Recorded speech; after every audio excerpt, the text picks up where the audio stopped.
What's good, everybody? This is your cosmic homegirl, and I'm here with my astro homegirl, Appollonia, aka the astrology lady. Hey guys. And we are doing our traditional, highly requested and high demand Venus retrograde chat and chill video for you guys. So, Mm-hmm. Venus retrograde 2023, the last time we had this chat, it was the end of 2021, Venus retrograde in Capricorn. Ooh, we will do a little recap, a little review. We'll tell some stories. We'll spill some Venus retrograde tea of our own, and also some celebrity Venus retrograde examples. We'll tell you guys some advice on how to navigate and just what's going on with this time. It happens once every 2 years or so. So it's not a super rare phenomenon, but it is something that doesn't happen every day. So we definitely want to have another chat and chill discussion. Agreed. Definitely doesn't happen every day, but every time it happens, we see the cosmic fuckery of Venus retro all around us. Yeah, we This time do. is no different. So we are here and happy to spill the Venus retrograde cosmic tea. Yes, I think we both have some kind of little beverage to sip on. Hmm. Just a little something. I Yes. have my little Scorpio cup here. Oh, nice. It's a cute one. I love that. Yeah. Skull and Bones, very Scorpio-esque. I have several cups like this. So yeah. Oh, a little ASMR with Uranus and Yeah. Taurus. Here we go. Mhm. Uranus and Taurus trend. Hashtag trend. Hashtag viral. Hashtag TikTok viral. Oh, yes. Hashtag Girl, ASMR. we'll have to talk another day about the Uranus and Taurus trends I all over can't. social media Even that as a I'm Taurus. sure is getting on everybody's nerves because whenever Uranus is in a sign, it like mushes it in our face like cake. Like cake. And as delicious as cake sound, even as a Taurus, I am highly, thoroughly annoyed. So yeah, we will talk about those another time. Look, even the fellow Tauruses are annoyed with the Taurus antics of Uranus and Taurus. I Me and cannot. you, April, were just talking about how everybody and their mama is a food blogger right now. Like, oh my God. Yeah, the foodies, and also everybody is a podcaster, and also everybody has the big ass beard and a microphone. See this, and this is why. Oops, this is why I have the microphone up here this time to grab humans' attention, because that's the trend right now, and I hate trends. But I'm like, hey, listen. Mm-hmm. Yeah, and you talked about that a lot. That later degrees of Aries, when things were starting to inch, over into Taurus, you were like, it's gonna be more and more talking heads, more and more talking heads. You Yeah, kept saying that, and now look at us, and you know it's gonna get worse as Uranus goes goes into into Gemini. Gemini. Oh, Yes. Yo, girl, we are definitely gonna have to discuss that and share it with yes, everybody. That's gonna because be exciting though. girl. Quick point, the last time Uranus was in Gemini was when all of the American families were like obsessed with some type of radio talk show and listening to radio shows because everyone didn't have a television. So, Yep. yeah, bingo, there's the repeat of that. Yeah, and with Uranus and Taurus, that's when radio really boomed. It like Hmm. really boomed. Everybody started having a radio in their household, and then Hmm. Gemini is more like the talk show and Yes. the acting out, woo, all the crazy character stuff, Yeah. but on over the mic, yeah. So Yeah, when people were waiting for their series to come on the radio versus like how we wait for our shows to come on TV. That was the last time Uranus was in Gemini. And I was like, wow, that's really how people are going to be excited, I guess, for their podcasts or their YouTube shows or whatever it's going to be coming up. So, yeah, I'm excited to see. It's all very interesting as we study the cosmos, as you know. It is, except for then podcasts and shows are going to turn into a TikTok that's 1 second long going, and that's it. Oh and then, oh my God, viral views. Now we know Uranus and Gemini is gonna bring its share of stupid shit. a wealth of it. Yeah. All right, guys, see you next week. Yep. Views, paid millions, viral. Yeah. Oh my God, I'm over it. I'm over it already. It's just like everything in Taurus being torn up to the max. And we still have the 29th degree of Taurus to get up to. Oh my God. Girl. Yeah, that's going to be a super interesting discussion that we're going to have on that. But this time around, gals and guys, it is Venus retrograde. Once again, here she goes, up to her antics, up to her tricks, Venus retro. But this time it's really interesting because she is in conjunction with Miss Lilith. And you guys know we have had plenty of discussions here on my channel, on her channel. We've had workshops. She's had other workshops with other guests on Miss Lilith just alone and what she represents, what energy she brings. So that's a feminine energy along with Venus. So they're combining this time around under Venus retrograde. And we're going to just dive into what does Venus retrograde mean? What does it represent? How does it affect us? Just really quickly here. So I'll just give my interpretation real quick and then I'll pass the mic. So Venus retrograde. Venus basics, love, money, beauty, femininity, vanity, enjoyment, the five senses, all the pleasures of life, enjoyment of yourself, just if you like to take a little sippity sip of something or you like to eat a little snackety snack. Taurus always has them on deck. Whatevs. But yeah, so any of that ruled by Venus. Balance, harmony, relationships. It doesn't matter what kind of relationship, partnerships, even business partnerships. Relating one-on-one to other people, fairness, all of that is Venus. And I think I mentioned beauty, vanity, the way that you look.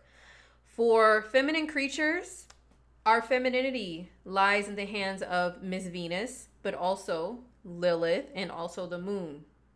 So this time Venus and Lilith are combining under this retrograde period. But just talking about Venus when she's in retrograde, what happens? Well, retrograde motion, that means going backwards, reviewing. But it can be going within also. Going within and retreating. I always say the key phrase is re. It's the prefix to the word retrograde, R-E. So anything revise, revamp, review, reevaluate. Just any is done during a retrograde planetary period. So with Venus, we are reevaluating our values, ourselves, and how we look. Feminine creatures, we're really affected. Masculine ones too, but in different ways. We'll talk about that. So during this time, which is from... Okay, so we know in these parts that the shadow period of retrograde planets does matter.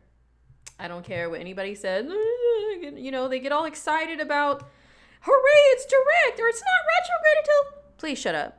Because the shadow period matters. Okay? So, with that being said, the shadow period... Oops, I'm trying not to ruin my recording here. The shadow period, it began during this Venus retrograde period in June. Right? So I'm trying to get the exact dates. Hold on. Pisces moment of being scattered. Do you have the agenda up? Yeah, I can go and look too. Ooh, I found it. Okay. All right. So June 5th. Wait. No, that was when Venus entered Leo. My bad. Okay. Venus, she is in Leo. She entered her shadow period June 19th. She went retrograde July 22nd. She's going to go direct September 3rd, and she's going to move out of her shadow period October 7th, 8th ish, depending upon where you're at. So basically, that means she retrogrades at 28 degrees of Leo. She goes back down to 12. And then once she moves direct at 12, once she gets up to that 28th degree again and then surpasses it, that's when the shadow period is over. So that's how we know Venus retrograde periods, okay? So during this whole span, so that's like a 4 month, roller coaster. Yo, because listen, we've seen, heard, and experienced during the shadow period alone a bunch of Venusian antics. We have seen, heard, experienced, felt all of that. The headlines, the celebrity headlines, will tell you everything that you need to know. If people that say, astrology's fake, okay, well, do you see the headlines, bitch? Mm-hmm. I mean, there's proof right there. So, yeah. But Venus is in Leo. Leo, she's sassy. She plays no games. She takes no mess. This is Leo energy right here. Oh, my ring light. My bad. Venusian problems. Here she is. Okay, the Miss Queen of Wands. Mm-hmm. All right. So if you know tarot and astrology, this is a Leo woman right here. There are other cards that can represent her too, but she is queen, literally.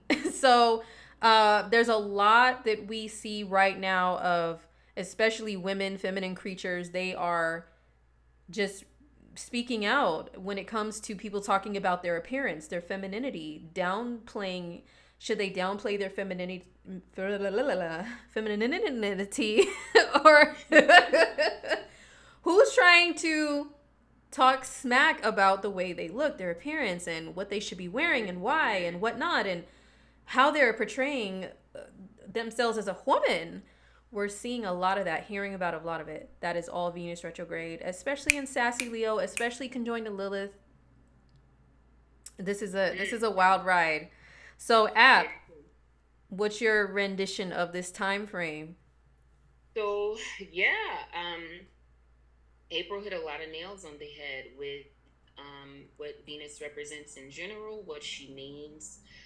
You guys know Venus is one of our feel-good planets.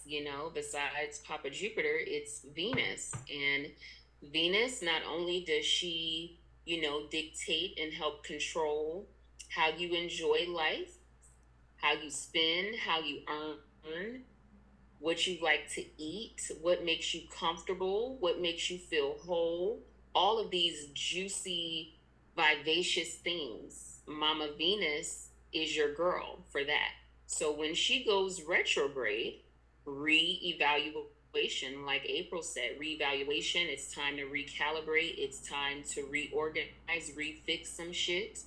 And when Venus goes retrograde, she comes through, she kicks in the door waving the her 4-4. Like, what the fuck has been going on in here? Have you been respecting yourself? Have you been valuing yourself? Are you charging your worth? All of these things take place when Venus goes in retrograde, no matter which sign she's in. Now, whatever sign she happens to be retrograding in, those are the areas where you are going to have to recalibrate, recalculate, reassess. So check your chart and see which house Leo energy falls in, where it's intercepted at, because wherever Leo energy is touching, that's where this retrograde is going to be affecting you. So yeah, April is right on point with that.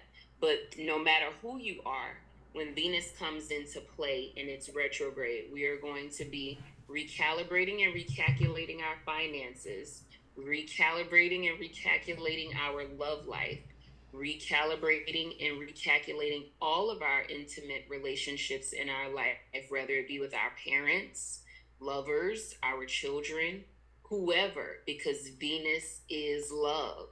She is love. So if you've ever loved a motherfucker in your life, that's Venus. Okay, so we've all loved, been loved, so it's time for all of that to be recalibrated at this time. So yeah. Yeah, and yeah, I agree with that. All the Mm-hmm. rewords are in full effect right now. So it doesn't matter if you are male, female, masculine, feminine, whatever.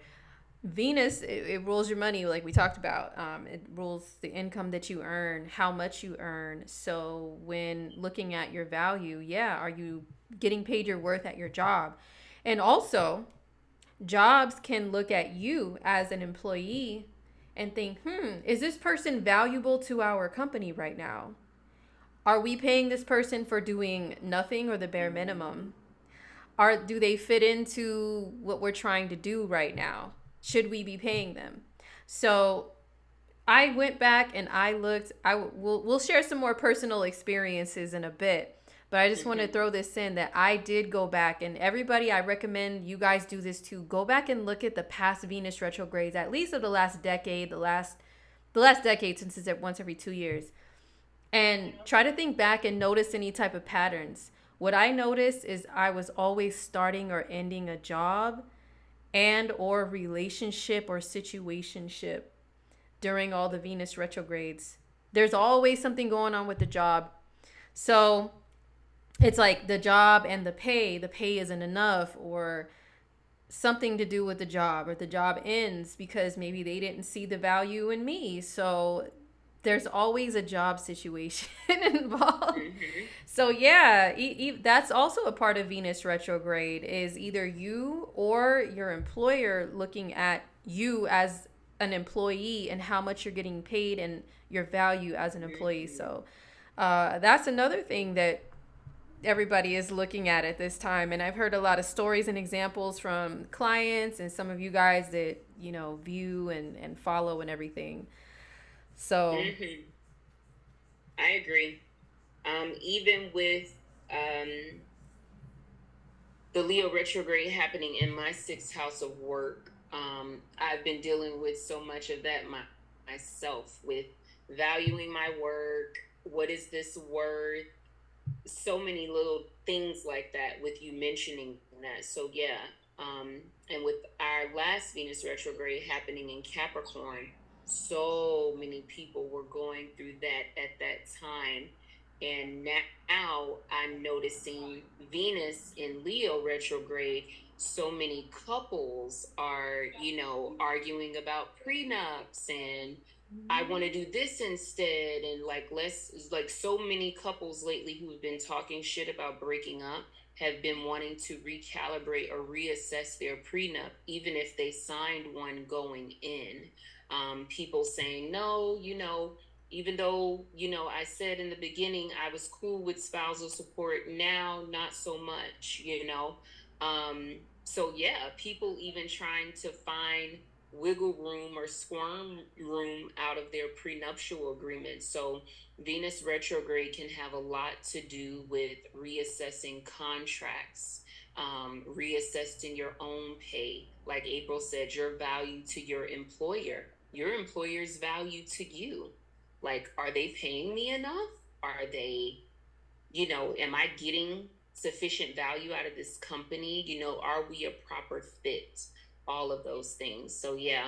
Um, April mentioned something too, that this Venus retrograde can also point to breakups to makeups from friends and besties and stuff like that. So many things. Like, because I told you guys, Venus rules people you've loved before.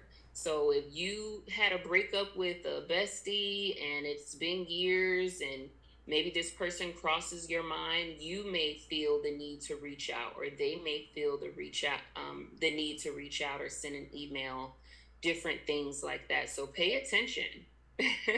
yeah, that's a good point. Friends, especially female friends, feminine friends. Mm-hmm. I've noticed that I usually reconnect with at least one of them during Venus Mm-hmm. retrogrades. We'll hit each other up out of the blue, and it's never. I hardly ever have beef with anyone. It's usually like we just haven't talked in a while. We've been busy, life got in the way, whatever. We haven't seen each other in a long time, and we will end up reconnecting and be like, oh, we should finally meet up, or running into them or something like that. But yeah, we've seen the celeb examples like Kylie, what's her last name? Kylie Jenner and Jordan Woods, and everybody's like, ooh, oh, why is she? Why? It's Venus retrograde. I mean, and Kylie's a Leo. I don't know if Jordan has any Leo in her chart. I think she's a Cancer sun, but so she might. But yeah, that they tried to reconnect, and Selena Gomez is a Leo, and she reached out to, or she sent a little subliminal because she's also a Cancer. She sent a little subliminal out on social media to her old bestie Francia that she got the kidney from, and they had a falling out and publicly through social media, you know. So she sent a nice little message to her. So that's like an olive branch. Venus is about peace. It's about yeah, it's about peace and oh my god, I can't remember the word, but all the Libra shit, okay? Like it's about that. Can we all just get along? Camaraderie, we'll work it out. Yes. Yeah, can we all just get along? Libra. Can we all just get along? Yeah, Venus is about all of that. So I don't know. Any dudes, masculine beings will have to let us know. Do you get any vibe right now? Like, I miss my dog. And call him up, hit him up, be like, I miss you, bro. Does it happen for you guys? Or is it just us girls? I don't know. We keep your ear to the scanner because, yeah, there could be some men coming back together because Venus retrograde is also about reassessing where you may have wronged somebody. Yeah. So you may feel the need to hit somebody up and say, hey, my bad, dog, I was sorry. You know, that was some real fuck shit that I did or said. And it may be coming back on your spirit to say, I apologize or reconnect in that way. So that's Venus retrograde too. I apologize. I'm sorry. My bad. Yeah. And you know, Leo is one of the signs that it takes them a long motherfucking time to apologize. So sure. Those prideful bitches. So, you know, and Leos, they will, a lot of times, I've had a lot of Leos in my life, especially the women, they will do something nice for you versus the words coming off of their lips. So yeah, like I was saying, for those of you who may have been waiting for an apology for quite some time, even if you've been waiting on money for quite some time, this could be the perfect time as well. I know I'm waiting on money. I know some of y'all waiting on money. A lot of us have been like waiting for some type of payout or cash out or request. So Venus retrograde does bring out money as well that you've been motherfucking waiting on. So think about that, you know? Yeah, that's true. I definitely have an example of that. The one that was in Gemini in 2020, that was in my 8th house. And my tax return, there was a delay with it for months. And then finally, under that Venus retro is when I got that money back. And also some back pay of some other type of pay I was supposed to get. I got it all like around the same time, and I was so happy about that. And then the last one, my employer, they totally forgot about our paychecks, or something happened with our paychecks. At one of my many job we didn't get paid, and they were playing with us about the paychecks. They were like, oh yeah, sorry about the delay, come in to work tonight, make sure you guys still come in. Nobody don't go on strike or anything, come in and we'll have your paychecks waiting for you at the end of the shift. Wah, wah, sorry guys, we actually don't have it. Everybody yes, pissed it. Girl. Especially pissed ain't the word, right? I said pissed ain't even the word. I remember how highly pissed you were that day.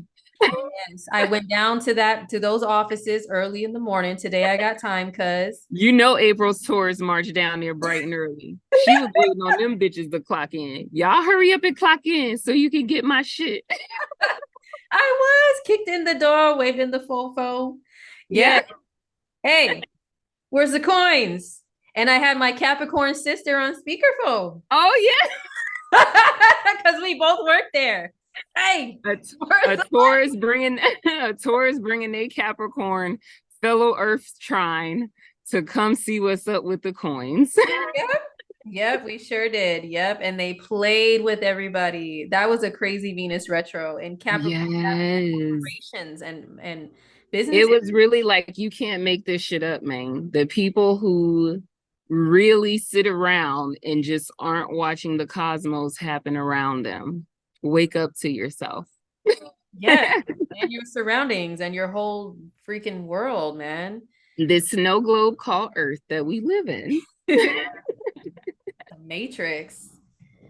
And like we always say, these are the cheat codes. Yes. Knowing all this stuff, it doesn't make you exempt, of course. You're still gonna go through some bullshit, you know? Yes.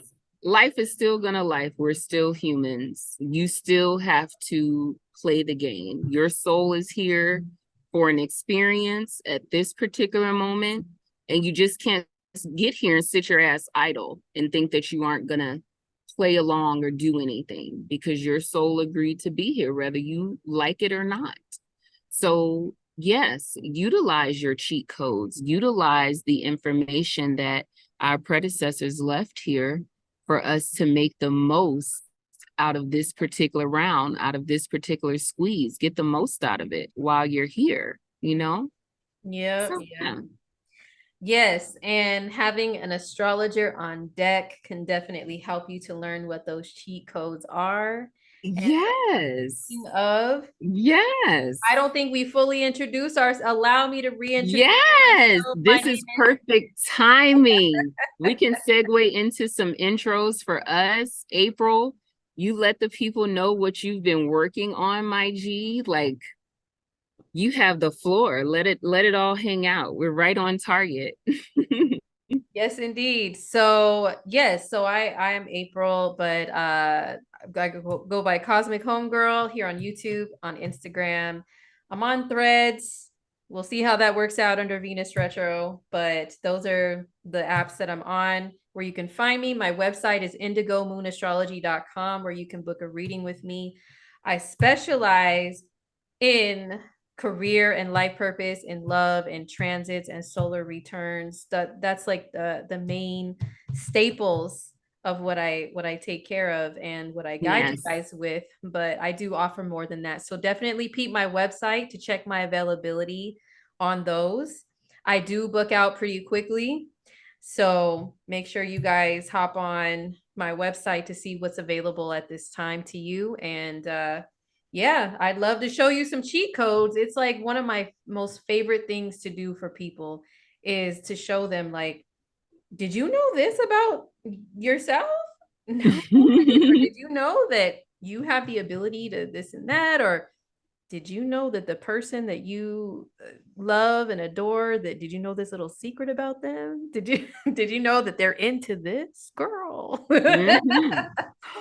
Are you running any specials at this time, my G? Any specials? Any specials? Well, I will make sure that those show up on my website. But Okay. yeah, but I am, whatever I do have available is on my website. So I'll definitely link that, and we will link yours too for your Mhm. services. And yeah, so Okay. So yeah, most of you get that there. Most of you are kind of familiar with us, but we're just doing a brief little intro here for the people who may be new. You may be stumbling upon this. Maybe this is your first Venus retrograde video. Who knows? But welcome, welcome. I'm Appy, aka the Astrology Lady, with theastrologylady.com. You guys know we are really OG vets at this. I think me and April kind of started our, we were both doing astrology before we ventured to the online realms. But I think we kind of like started up around the same time or around that time. So if you've been following us for the years that we've been doing this, you guys know that we're really seasoned vets when it comes to this. And we give a lot of information, and it's very, how can I put this?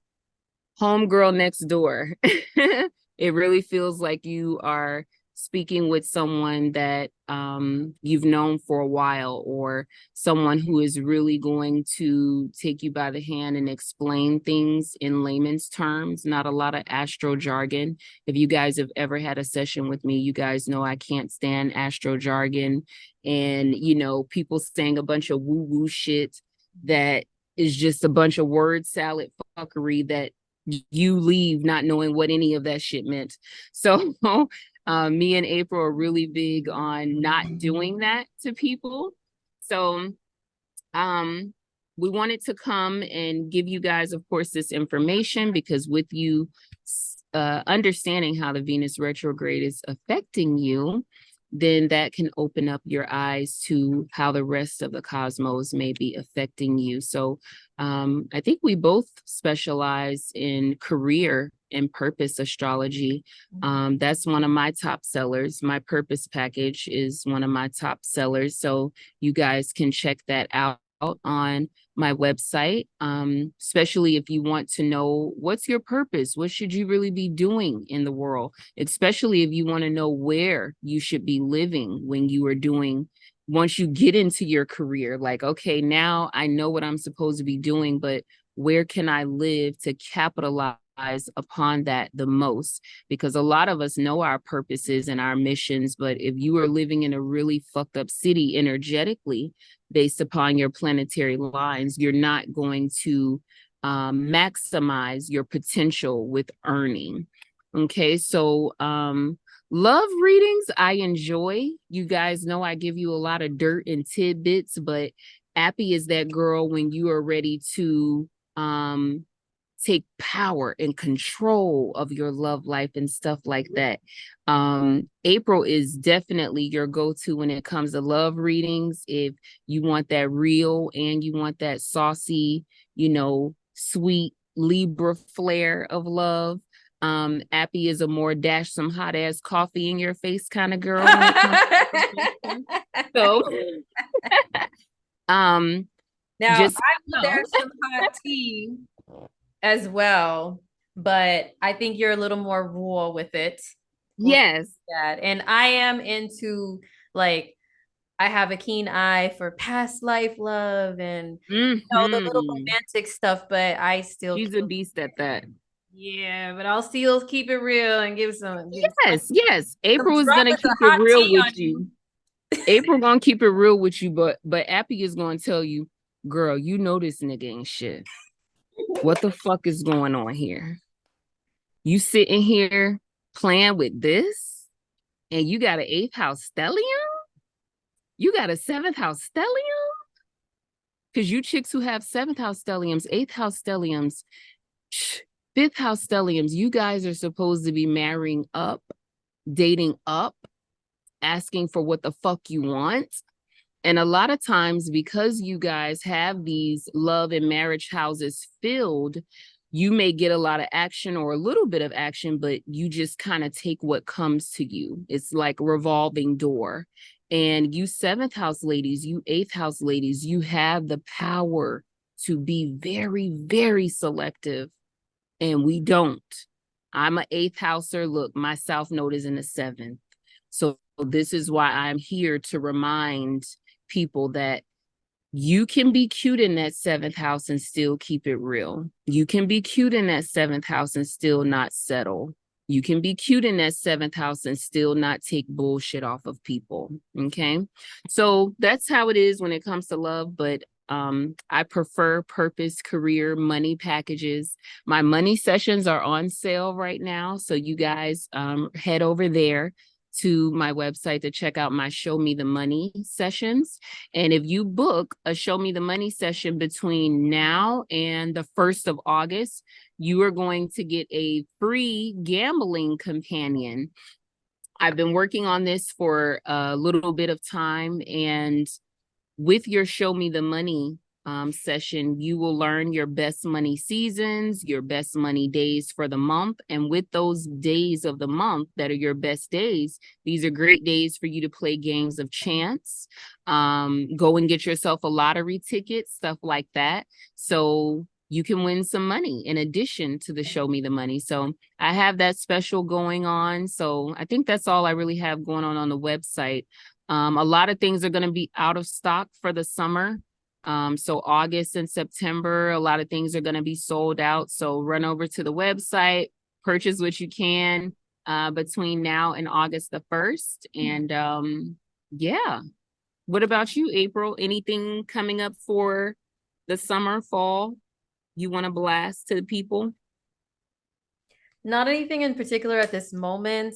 As you guys know, Uranus rules my life in many ways. So I don't do a lot of planning. Uranus is in Taurus, and I have 5 different placements in Taurus. So I don't plan anything these days. So Uranus is dragging you by the hair.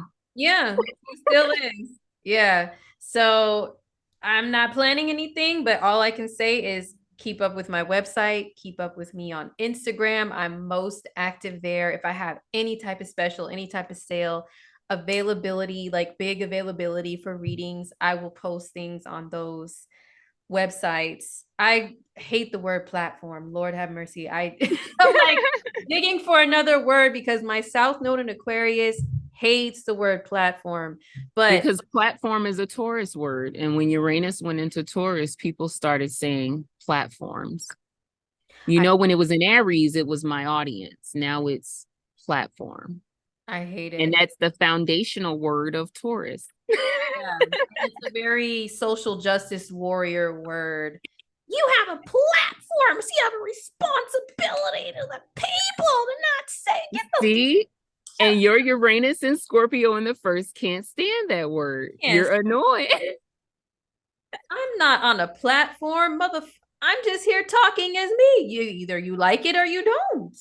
I'm not like, hear ye, I am on this platform to tell everyone. It makes you think you're about to stand in front of a podium. Yes, exactly. I'm not on a fucking podium. I'm in my room. Just chatting. I hate the word platform so much. It's social justice. It's affiliated with social justice warrior speak. Out there is one of the SJ Dub crew. Whatever. I'm allergic. And y'all know how that makes April's Uranus in the 1st itch. And twitch. So I'll say I'm on those websites and applications. Yeah. No platform, not here. So yeah. See, I haven't hopped on Threads yet. Maybe this is Uranus in Taurus blowing through my 3rd now. I am over social media platforms. I'm just over them. I really don't give a fucketh for another. What is this one going to do that the last one didn't do? Like, oh, wow, another space for people to ignore me and lurk and watch and just voyeurism. Like, I don't need another space for motherfuckers to lurk and watch over me. You know, it defeats the purpose of, I didn't get on social media for that. Like, I got on social media and started ramping up my life when I started my astrology practice. And now it's like a part of our lives. And it's like, what did I come here for again? Why am I here again? So it's like, and of course, not taking anything away from social media because I've met some amazing dear friends in my life because of my purpose, my passion, my existence there. A lot of you who've listened to me and interacted with me, but just getting on another fucking social media platform just to do the same shit that we all doing anyway. Like, what the fuck is Threads doing that Instagram and stuff wasn't doing? You know? Not a whole lot. I can tell you that. I ain't even been over there yet. I haven't even downloaded the shit to my phone. Like, not very much. And they launched it during Venus Retro. Square Uranus. Ooh, there you go. It was hot and popping for like 2 seconds. Oof. Or like, there you go. Yeah, back to Twitter. Yeah, see? See? And then, Look at that. then they changed Twitter to just the letter X. It's like, oh, you're coming back. Okay, well, before you guys all come back, let me mess something else up for you. Ha ha. Which Appy predicted. I predicted the Twitter fuckery. Head over to my Instagram. It's over there pinned on my wall. I Ooh. predicted the new CEO at Twitter, and it happened down to the date. I think I was like 3 or 4 days after I predicted, because I read Twitter's transits as a business, and I said all of July through November looks awful.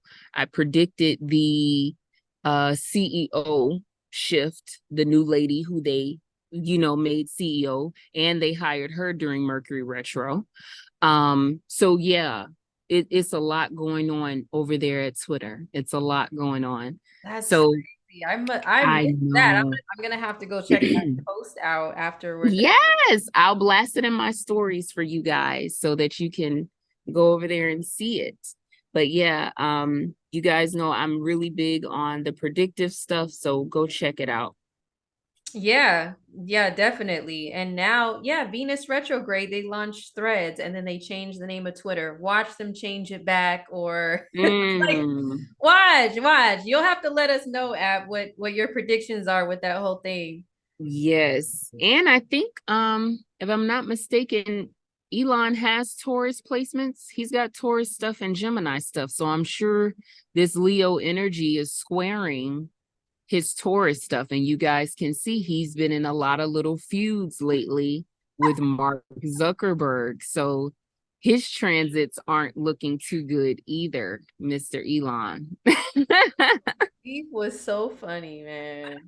This is who's beefing now. These Yes, yes, not yes, Tupac and yes. Biggie in this generation. It's these dudes, like these nerd dudes. The rich nerds are fighting. Oh man. Who's gonna have the best social media platform to control the people? Yeah, that's some Pluto and Aquarius stuff too. Girl, talk about it. Pluto and Aquarius. Who's going to control the masses with their social media platform? Real Pluto and Aquarius retrograde shit. Look at that. Yep. Mm-hmm.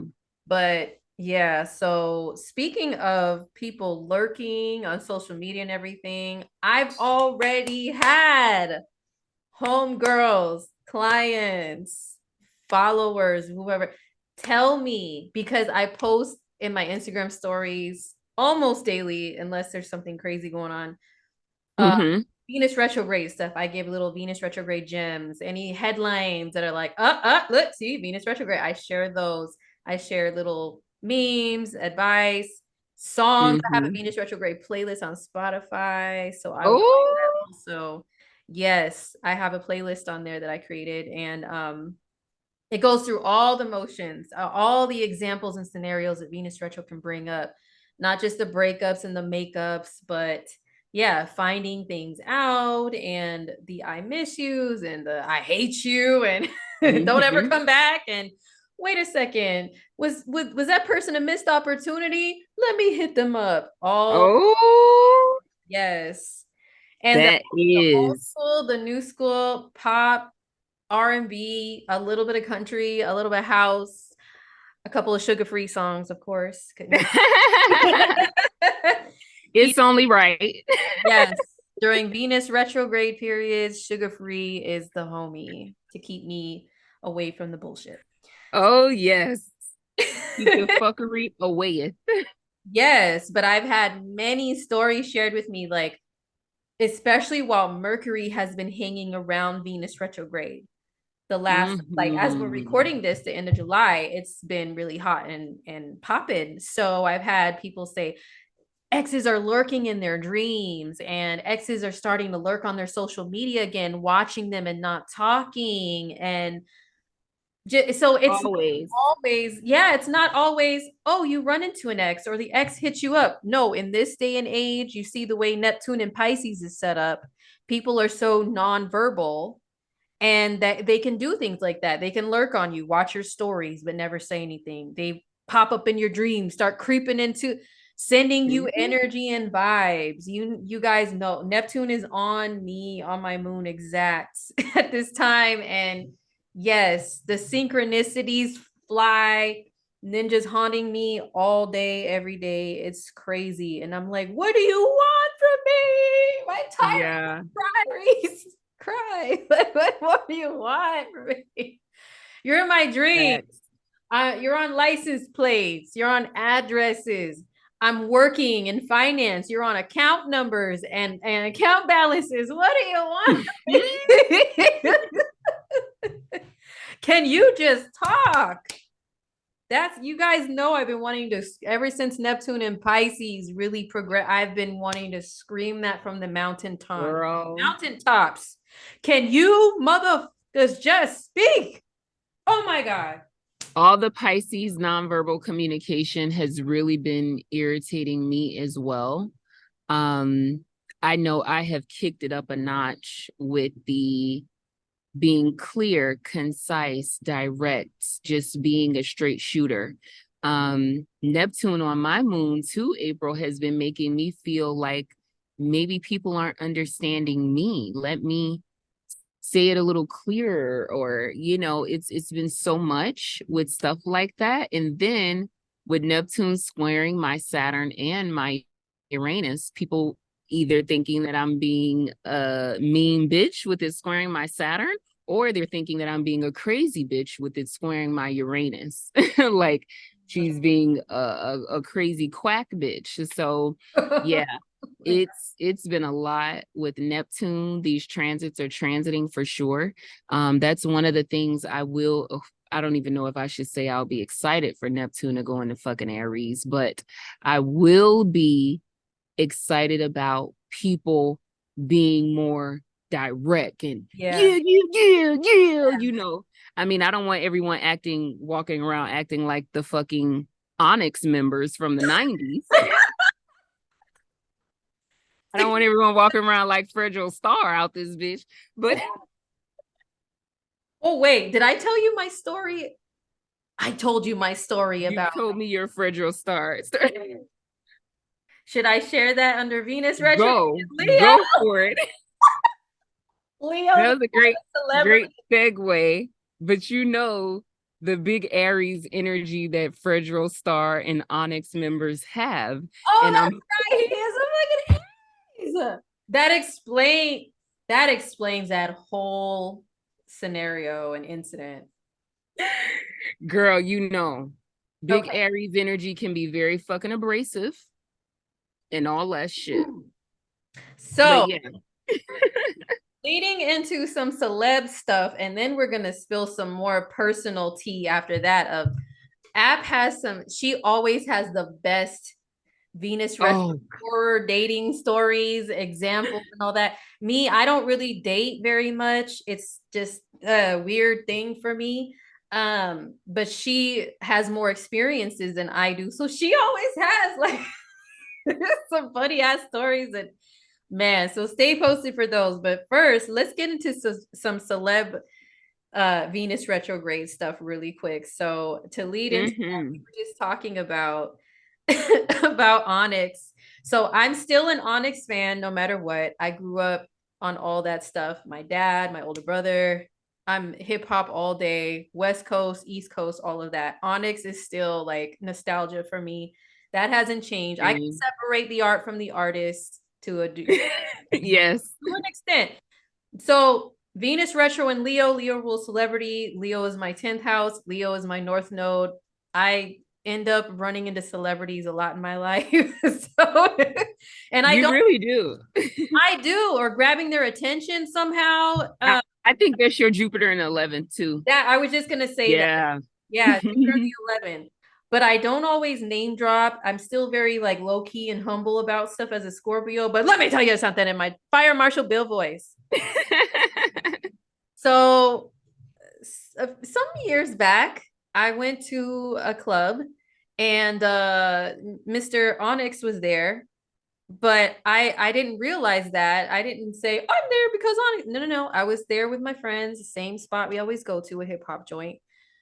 La la la, I'm looking for my friends in the crowd, and then I had a ponytail in my hair, real one, thank goodness. It got yanked. And like somebody yanked my ponytail. I turned around, like, who the like square up? And my homegirl was dancing with dude from Onyx. He was wearing a hoodie that had the Onyx logo on it and everything, so you know who he is, right? Like he was As if we didn't know he was Fragile Star. exactly Attack of the Bald Heads and all that. Like I knew who that was, but I looked at him confused because I'm like, was that you or was that my homegirl? But he nodded at he was making the, you know, the classic Onyx mad face. He did that. And then my homegirl was like, it's the dude from Onyx. And I was like, I don't give a who it is. Nobody pulls my hair and disrespects me like that. And I just walked away. But yeah, I'm like, caveman Aries and Yes. yanking a woman's hair. Yeah, because April, I told you the same thing when you told me this story for the first time. I said, girl, his Aries ass saw that ass and he pulled your hair. Oh my gosh. Aries, look, I attract Aries men. They will approach you aggressively. They will yank your arm. Baby girl, come in, let me talk to you. They will yank your arm, they will pull your hair, they will grab you and give you a hug, or grab you. And I've had an Aries guy grab me, pull me in, and just squeeze my ass cheeks at that instant. So yeah, and look, ladies, I know the whole Me Too movement, all of that. But when you are an astrologer and you feel a certain energy from a guy, you can feel a fire sign man hitting on you. To this day, I think it was Fragile Star who pulled April's hair. And I think he saw her from behind and he yanked her ponytail. Yeah, well, you know, I don't. And he was looking like a mean Fragile Star, and he thought she was going to turn around and say, oh my God, it's Fragile Star, how her homegirl did. And she turned around like, motherfucker, who pulled my hair? Yeah. I don't give a shit if you or you.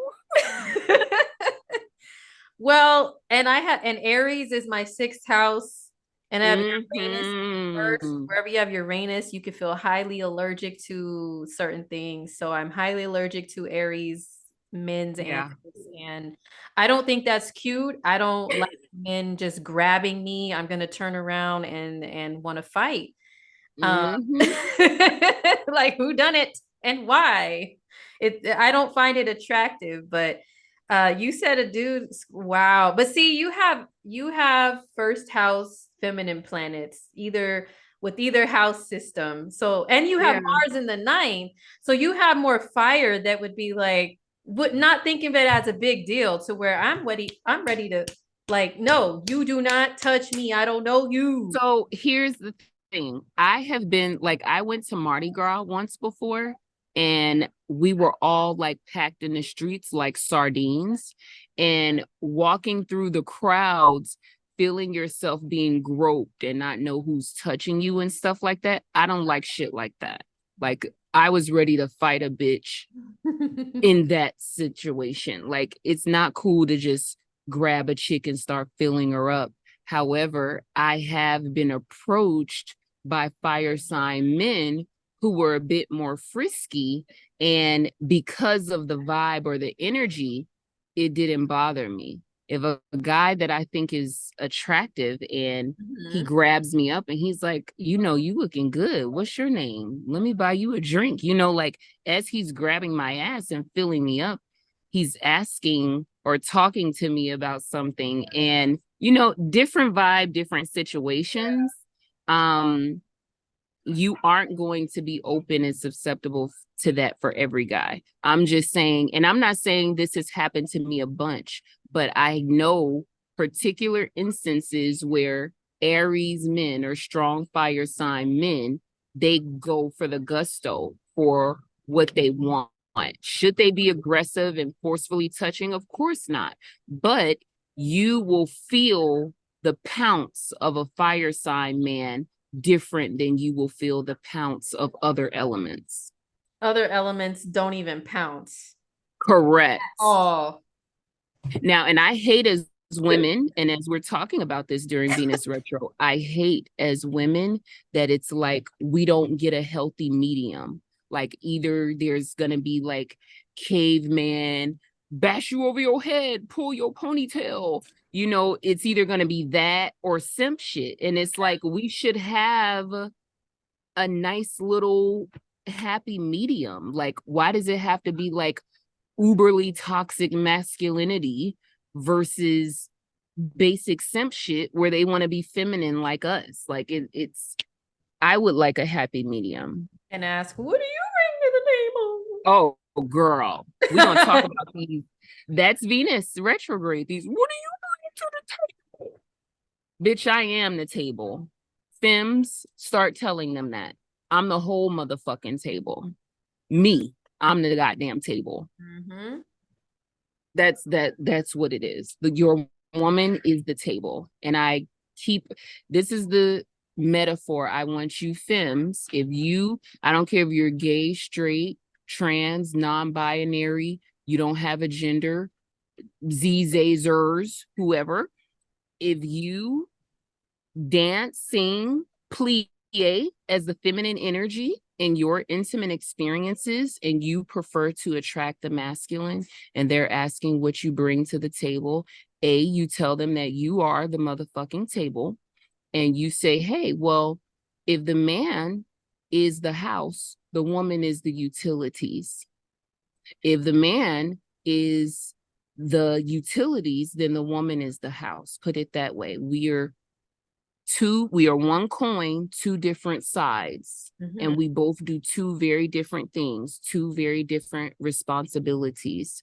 And if you are a man who requires this, and the other from a woman that you desire, then you go look for that. But you can't date every single woman and try to fit her into your mold. No, that's not how any of this works. Maybe she's not befitting for you. Every woman isn't going to be a fucking Susie homemaker. Every woman isn't going to be a great mom. Every woman isn't going to be your fucking boss bitch and a power couple and all of this shit. It's like that doesn't exist for everything. A woman isn't meant to be your superwoman and check off all your motherfucking boxes, because y'all get mad about checking off all of ours. So I want you guys to explain to them that there is no such thing as equality when it comes to men and women, not in that way. We have to start looking at that totally separate.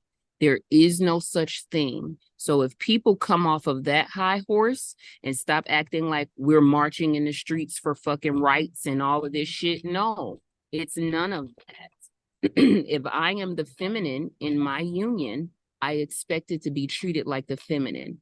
I'm not looking for a man who's going to be feminine with me, and I'm okay to be feminine some days and not the other days. And no, that's not okay. I'm the feminine and I am seeking masculine energy, and I want a man who is going to allow me to be feminine in his presence in a union with him at all times. And if that is too much for him to ask, then he needs to take his whack ass outside and find him a bitch who only wants to be feminine 2 or 3 days out of the week. She may exist. And if she exists, have her, because there are women who exist in all types. But I will say this, what I'm noticing, and I'll pass the mic because we'll talk about this more later. A lot of women are getting in long-term relationships and partnerships based off of this conundrum of go half, what do you bring to the table? Let me carry my own weight. Let me make it really, really easy for him to love me. Let me make it really, really easy for him to want to be my man and my partner. And then when you get in a relationship with him and things get heavy for you, being Mr.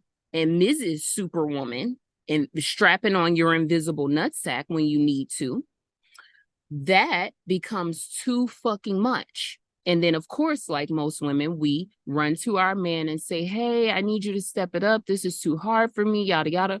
What? Oh, you know, so that's what's happening. We're getting in long-term relationships relationships with these men who were never able to sustain you as a feminine woman because you lowered the bar for him. And then when you're in a relationship with him and you're asking him to step it up and be a man, this is why you're getting so much resistance. And he's telling you, what are you doing? Why are you being a piece of shit? Why are you being a low life? Because he's competing with you. A man shouldn't be talking shit to a woman about what she has and all of that and calling her a broke bitch or anything like that. Why would a man be saying that to a woman? I could understand if two females are cackling, you go over there and play with the boys and say all of that mean stuff to them. You know, you can have 3-4 jobs with your stamina and your might. You could beat me at any day when it comes to this work shit. So you calling me a broke bitch is a moot point unless you're feminine like me. So I want you ladies to start thinking about that when you are talking to these guys. If you're calling me a broke bitch and asking me what I bring to the table, you're looking for another man. Energetically, you are. Let's call a spade a spade.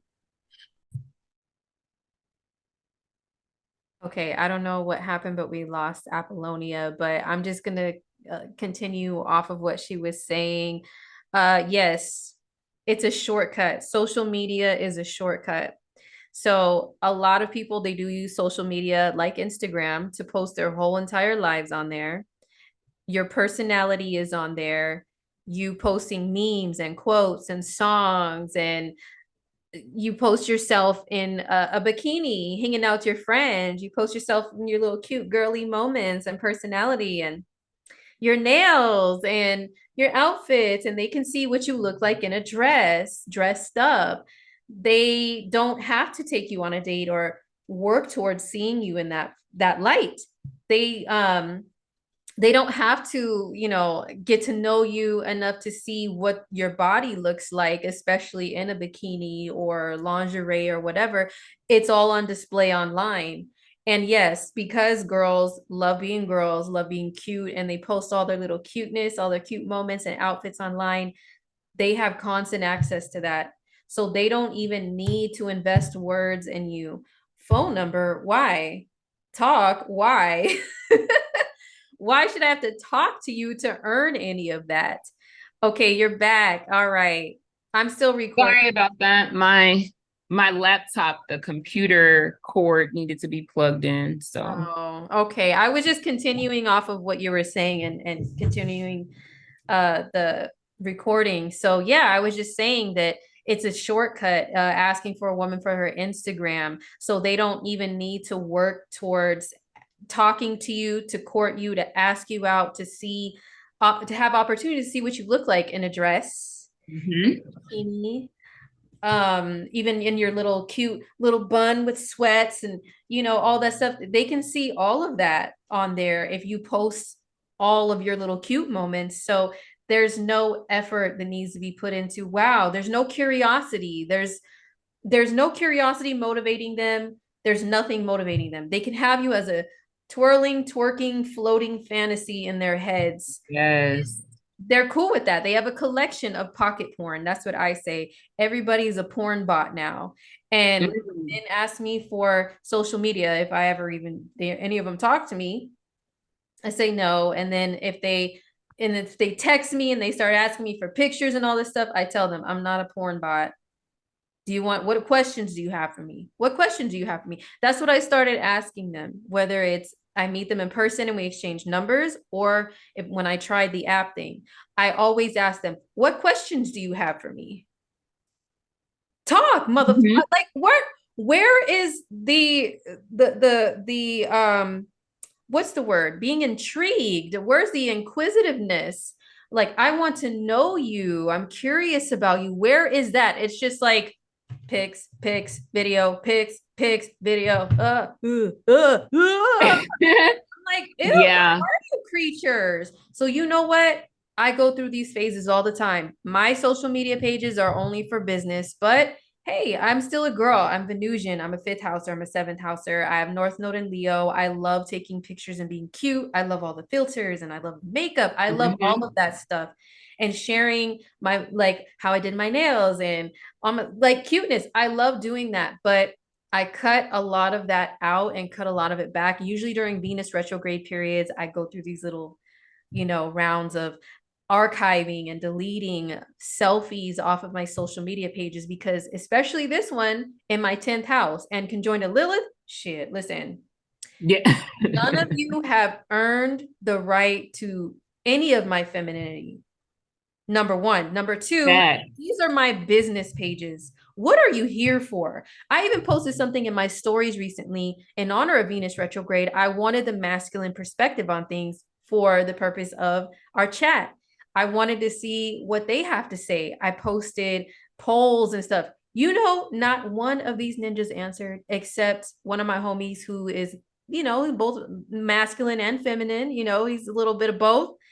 And he's one of my homeboys. He answered the questions. I asked, for men, what do you feel deems a woman to be feminine to you? What does it mean? Like, what do you enjoy about femininity? Crickets. And then I posted some more stuff, crickets. And then I posted a test, just a test to see if you motherfuckers are just looking through here, tap, tap, tap for selfies to steal some femininity really quick. And I asked a question, and are all of you just bots looking for pocket porn? Nobody said anything still. So I'm like, you know what? None of you deserve to have any access to my femininity. And I'm really going to cut back on all of that, because I am just tired, especially with my personal experiences under these times and transits, to where I'm completely ignored. I'm totally invisible and no one wants to talk. It's like it does get to me, and to where I'm like, I know my worth, especially under Venus retrogrades. And in Leo, I'm like, listen, I'm a hidden gem.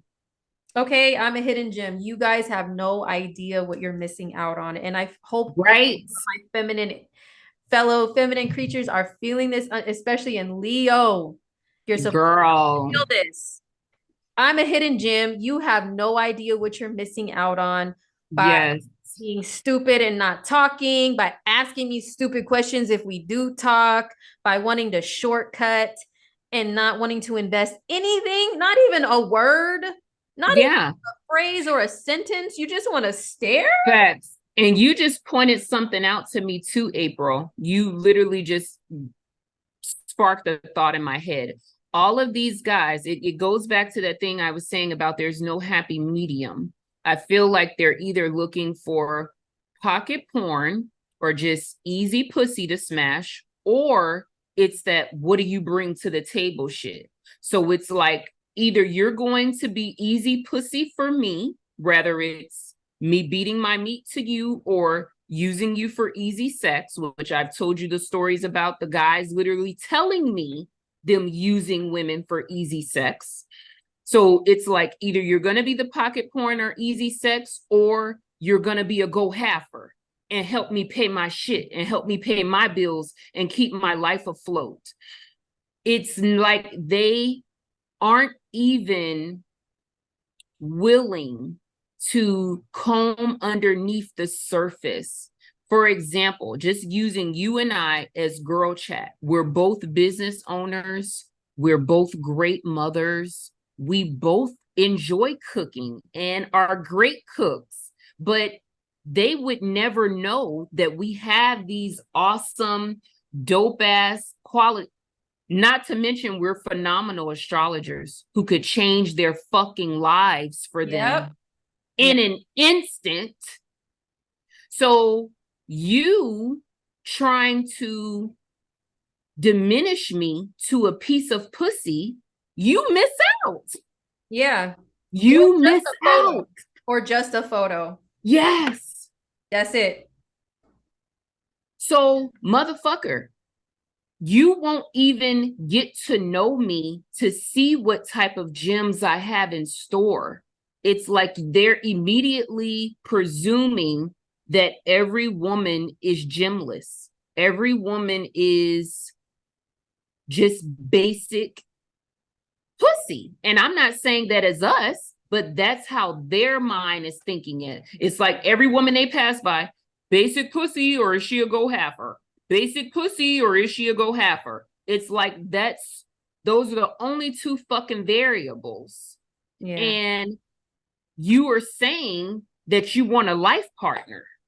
Make it make sense, because you're going to have to make your selection process a bit better, bro. If you are looking for a life partner, as you say.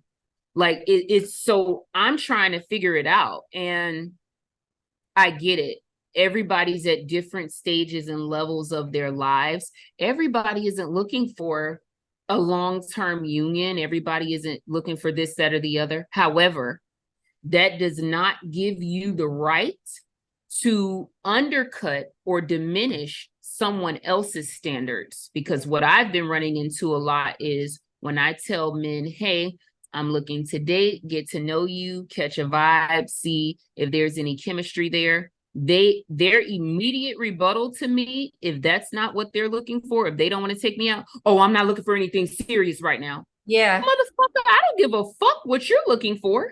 So because you're not looking for anything serious, I'm supposed to give you my feminine energy, my pussy, my vibe for nothing.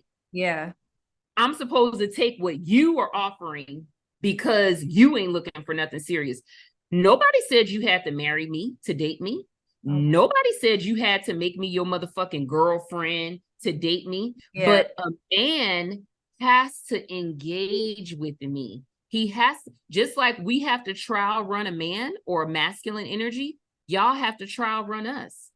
How do you determine that you want a chick to be your girlfriend? Do you just meet her and say, all right, she's the one, girlfriend?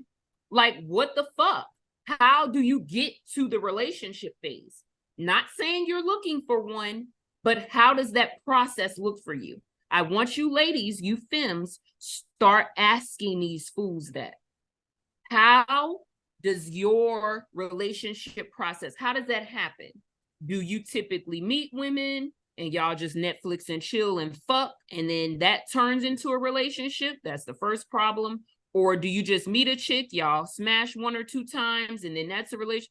Like, how does it happen? I really am trying to get to the bottom of how things transpire, because you as a man need to be able to tell me, it typically takes me 4 to 6 dates to determine if I want to go steady with a chick. Just like a woman is able to tell you how long it typically takes her, not saying that it has to hit on the nose, but approximately how long does it take you? Like, as a grown ass 35-year-old woman, I can say by date number 3, I know if I'm fucking with him or not. That's simple math. Simple fucking math.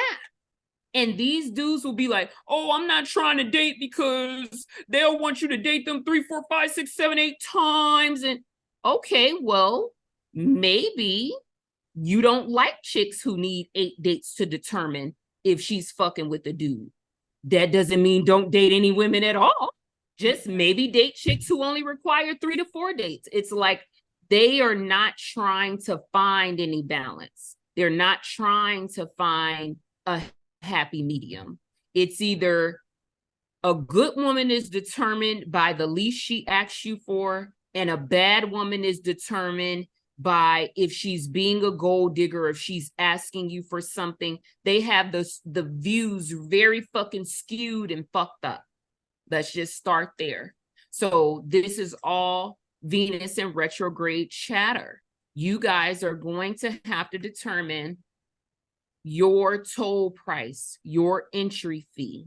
And I don't give a shit if it makes you mad, because that is what it is. What does it take for the masculine to access your energy? What does that look like for you? Would you like for him to bring you flowers? Would you like 4 to 5 phone calls? And whatever that is for you, fine. Don't feel bad about it. If you want him to fucking pull up in a Rolls Royce, bitch, and take you to Roof Chris on the first date, that's your pretty kitty to say that about. Nobody can take that away from you. If you had pulled up, if a motherfucker pulled up and did that for you on the first date, bitch, they could do it again. Right. Simple. they could do it again. So that's for you to determine your value. I have had a guy pull up and do lots of things for me on the first date. So who am I to say, oh, let him pull up and do nothing at all? And again, this is all determining on you. Determine your total price, your entry fee. What do you require? And even if you are the masculine as well, what type of things, what type of women would you like to invest in? If she's not cute enough to be asking for all that, get the fuck out of her face. Yeah. You're not even all that. Yeah. Why are you talking to me, fool? Like, how the fuck you gonna come over here and price haggle? It's like you pulling up to the car dealerships and saying, these cars ain't worth any of this money. Who are you guys to be selling these cars for that? First of all, any car dealership or business owner say, motherfucker, get the fuck out of here. My prices are my prices, bitch. Move it. Beat it. Women can say the same thing. And really what these men are trying to do, they're trying to talk loud enough so that all of us ladies will lower our entry fees for them. But you would be the fool. And let me tell you why. Because as soon as a man gets a pocket full of money, he goes and purchases or spends money on the pussy he's always wanted. Okay? So remember that. If your mama or your grandma didn't ever tell you, because you see, Jeff Bezos is doing it. Elon Musk met his bitch off of Twitter and did it. Oh, yes. Elon Musk's most recent baby mama, he met her on Twitter. The singer? Oh, Grimes? Grimes, yeah. Yeah. Wow. Yes. How do people meet people online? I'm just so like flabbergasted. Like all they do is stare. And if they do send me anything, they're usually like, I could tell they're deranged. They have some kind of something's not right up there if they do reach out to me directly online. And usually they're not my type anyway. Like they're nobody who's attractive to me, and my standards are not sky high like I said in my Instagram video. They're a billionaire with abs and the perfect chiseled. That's not my standards. they're nowhere near that. I've never met someone online and like, oh, we're attracted to each other. We hit it off. Never. I'm like, so I'm always my mind is so boggled. People meet each other online. Yeah, you haven't had the best online experiences as of yet, unfortunately. I'm hoping that it comes for April. I'm hoping. Listen, not even in the MySpace days. None of that. Never any online anything. It's always they're deranged and they're obsessive and weird. Or I go to their page and they say they just got out of rehab and like, you know what I'm saying? Especially with Neptune and Pisces, that's always what it is. And I have to block them, or they're talking to themselves in my DMs. I've never responded to message number 1, 2, 3, 5, 6, 10, 11, 12, and they're still messaging. Okay, now I've never met anyone off of Twitter or Instagram. Like I've never dated anyone who slid in my DMs from Twitter or Instagram. Now, of course, people do slide in my DMs on Instagram, like, you know, dudes who are random shoot their shot and they stay like in my hidden messages or something, and I see them when I see them. But I mean, they've said vulgar things. They've said, you know, and I've had people, you know, slide into my private messages on YouTube and leave, you know, let me see that ass comments and stuff on my YouTube channel. But it's like, whatever, you know, nothing like that. But people are weird. Social media is weird. The internet is weird. You guys have to understand the internet is ruled by Aquarius. Aquarius rules weirdos. No offense to the Aquarius people. You know, Aquarius energy rules the weirdos. So the more Pluto enters Aquarius, we're going to see all sorts of new and different weirdos. we have had a bout with Neptune in Aquarius. So I'm sure we'll be able to see similarities from that time. But Aquarius energy rules online, these online spaces and all of that. And matter of fact, when Neptune was in Aquarius was when online dating really took a huge surge. Sure did. eHarmony, Match.com, all of these dating apps started to pop up on the scene. I did this own little project of mine about Neptune and Aquarius. So that's when all of this online meeting and stuff came up. Neptune, Black Planet was created, and a lot of us were on Black Planet and meeting our first, online booze, shout out to my 2000s crew and stuff like that. But with that being said, April is right. It's hard to meet people online of substance, but it does exist. I've told April this story before too. I've met some really dope dudes online. I have. That could be because I'm an 11th houser, but April's an 11th houser too. Mm-hmm. So, but I've met some really dope dudes online. You made dope friendships online. Yeah. Even though you haven't met lovers. No. But it does exist. Everyone on there isn't weird, but it's getting harder and harder to find solid, sustainable quality energy on the internet. And I think that has a lot to do with Neptune and Pisces, because so many of us are into hiding, wanting to hide and not show ourselves. And, it makes pleasantry with the mask of Neptune and Pisces and the blur. And people like us who are just more into the real shit. We're just more into the real vibe. I want to meet you, look in your fucking eyes. Yeah. I want us to do like this. And, I want to feel, my Pisces wants to connect with you. Like there is nothing to compare to actual real life contact. Fuck the screen. Yeah. Well, but see, because of the era that we're in of Neptune and Pisces, it's the norm now. So that's why I wonder, like, when people say they find love online, is it all superficial? Is it based on superficial things, or is it a real connection? How do people actually, that's what I wonder as a Taurus stellium.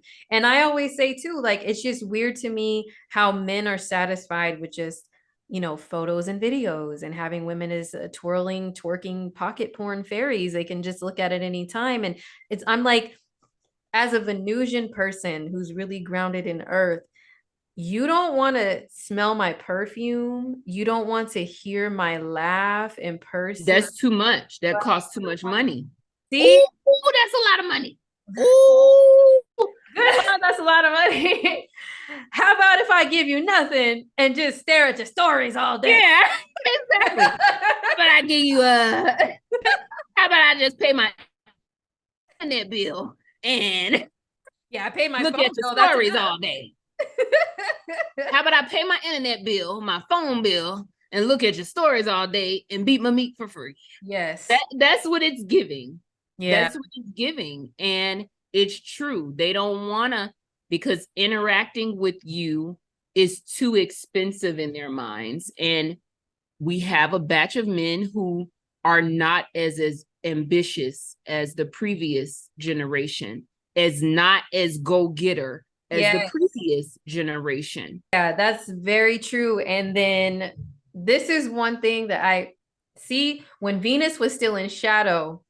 There was a dude run page that posted this. It was like a picture of a meter that was like dry to wet or something, and like levels of it. And then the little cursor was on like super dry or something. And it was like, women, when they find out you're a nice guy that has a good job. I was like, what the, oh my gosh. And I shared it in my stories, and I wrote, no, I said, look at what the dudes are sharing during Venus retrograde. And I said, and they captioned it, nice guys finish last. You know how much I hate that. I hate that. Nice. Oh, I finished I last. saw a similar post. Shit. I saw a similar post, and I'm going to read it to you really quickly because I saved it to share in my stories, because this is me and you have had this conversation off base as well, because this is another thing that messes up society by men presuming that all they have to do is be a man, have the man part between their legs, and go outside and get a good job. And that guarantees you a good woman. Yeah. Who the fuck said that? Who told you that? And that, Who told these niggas that? yeah, there's no And effort. you, again, by thinking that way, you are going to attract a chick who only wants you for the good job. And as soon as she's done with that, on to the next. And again, a woman should not be selecting just for that. Neither should you think that she should select just for that. I seen a post that said, women are so stupid, they will turn down a biochemical engineer and go and date a hood thug or whatever. And it's like, because he's a biochemical engineer, does he have a fucking personality? Does she like? Is he dating her the way that she likes? Who knows? But if she's only selecting him off of that alone, and she marries him, pretends, well, let me just go with the flow because he a good man, girl. My mama said just get a good man. With a good job. Then when you're 2-3 kids fucking in and you're realizing, wow, I never really liked him. I was settling. I thought the whole biochemical engineer shit was gonna do it for me. Now it's not. So now you're cheating, you're ready to leave. The biochemical engineer is ready to blow your fucking head off because he thinks you were playing him the whole time. Why are we setting ourselves up for this type of failure? Yeah. And why? You know what? And I've heard that complaint from homeboys too of mine too about them being a nice guy and how come women just want assholes. And okay, so back to the basics. Back to the basics. Sun and Mars, fire, action, pursuit. That is masculine. Okay. And who are ruled by the Sun and Mars? Fire sign men, Aries and Leo. They are raw, you know, they will be action oriented. Most of them, if they are really within those energies alone and don't have anything else watering it down too much, they're going to pursue the woman. Okay. Feminine is Venus and Moon. We're supposed to kick back and vibrate femininity and beauty and peace. And they're supposed to smell the fragrance of the flower. I'm talking about metaphorically mostly, and just be like, like I want that peace to balance me out because I'm raw all day and I need the feminine peace, you know, to help me to chill out and to enjoy. And they're going to just be attracted to us vibrating that. So, hang on real quick. Yeah. So it's not just nice guys. Okay. Because women we like naturally, if we're really in with our femininity and Venusian energy and stuff, we need masculine energy. We need go-getters. We need pursuers. And a lot of times those guys, they do come off as being assholes because they go after what they want in life and they're usually very vocal about what they don't like and what they don't want. And no, this isn't good enough for me. Deuces. It's that type of a man that they exude classic basic masculinity, and our femininity is like, ooh. And also those guys that are assholes, they're protective usually. Well, you know, who is that? And no, this is my woman to a certain extent, of course. To a certain extent, but We need that so we can feel like the delicate feminine flower. We can be her for them naturally. We need that. So the men that bitch about nice guys finishing last and I'm a good guy with a good job, they're usually not go-getters, maybe with their good job. But then when it comes to pursuing a woman, they don't think they really have to do anything else. They have Yes. feminine energy. They think all they have to do is after working all day, all they have to do is kick back and do barely anything and then wonder why doesn't it.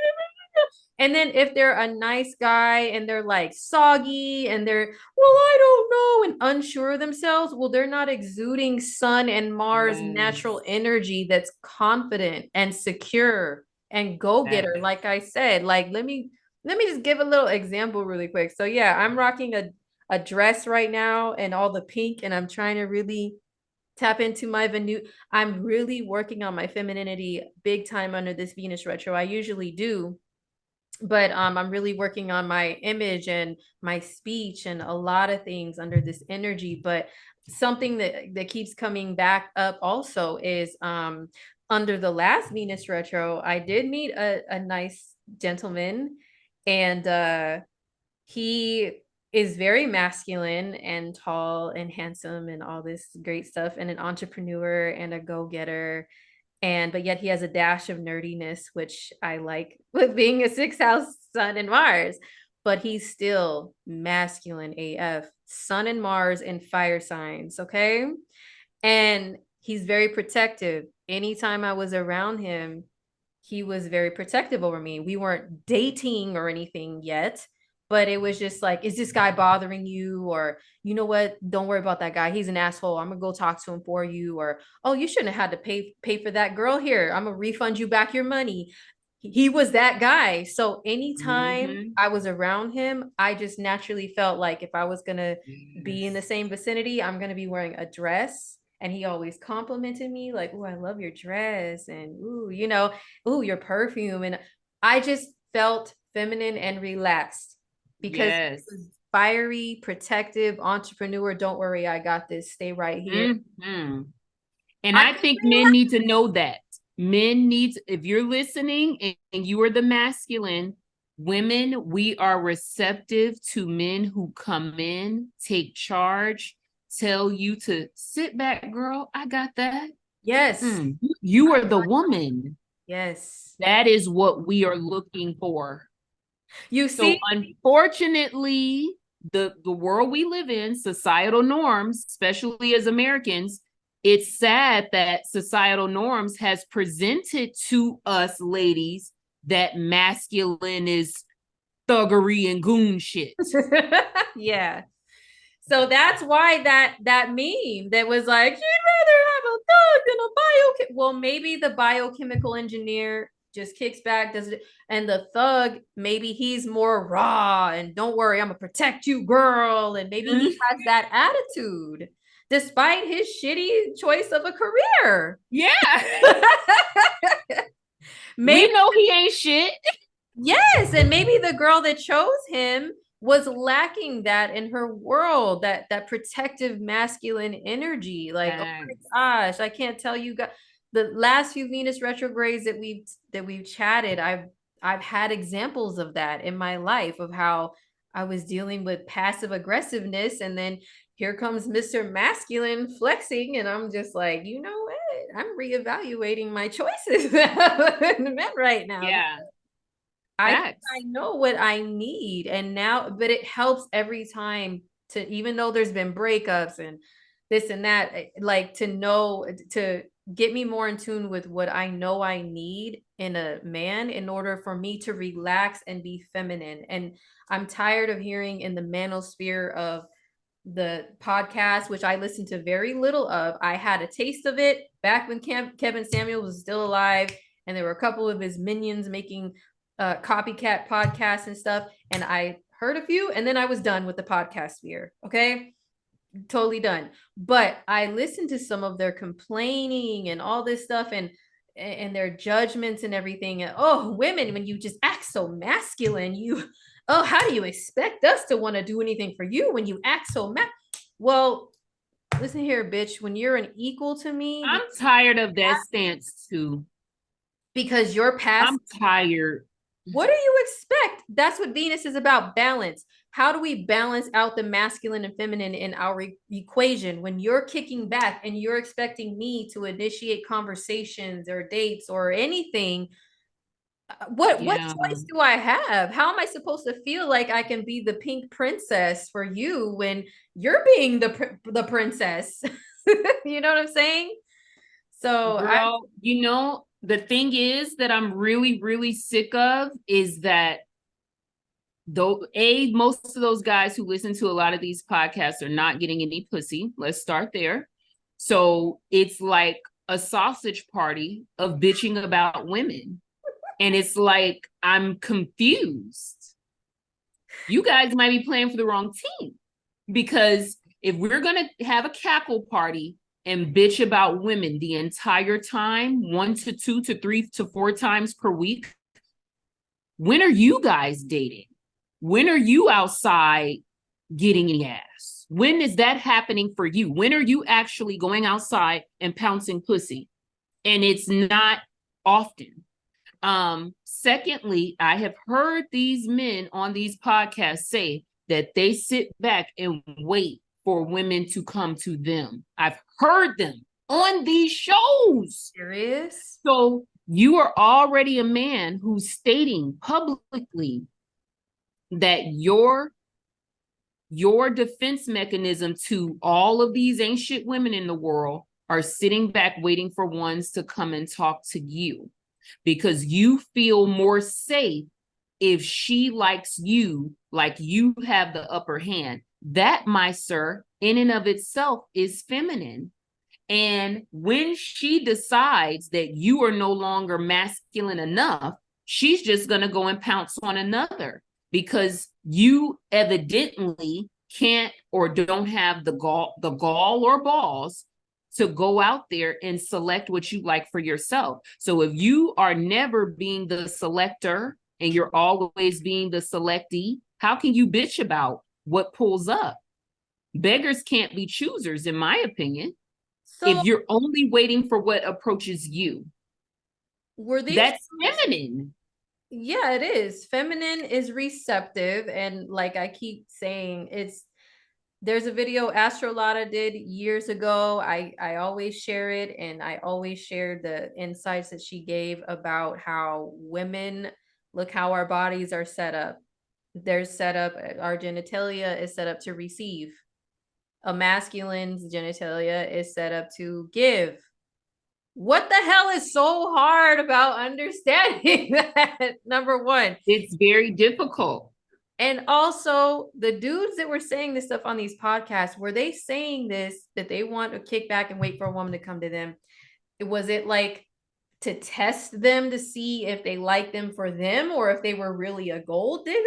Or like, what was the point behind them waiting for a woman to approach them? Did they explain? I think it's to test them I think it's to test if the woman really likes them for them. A lot of these men who talk like this, their issues are really rooted in insecurities, because some woman got over on them at some point.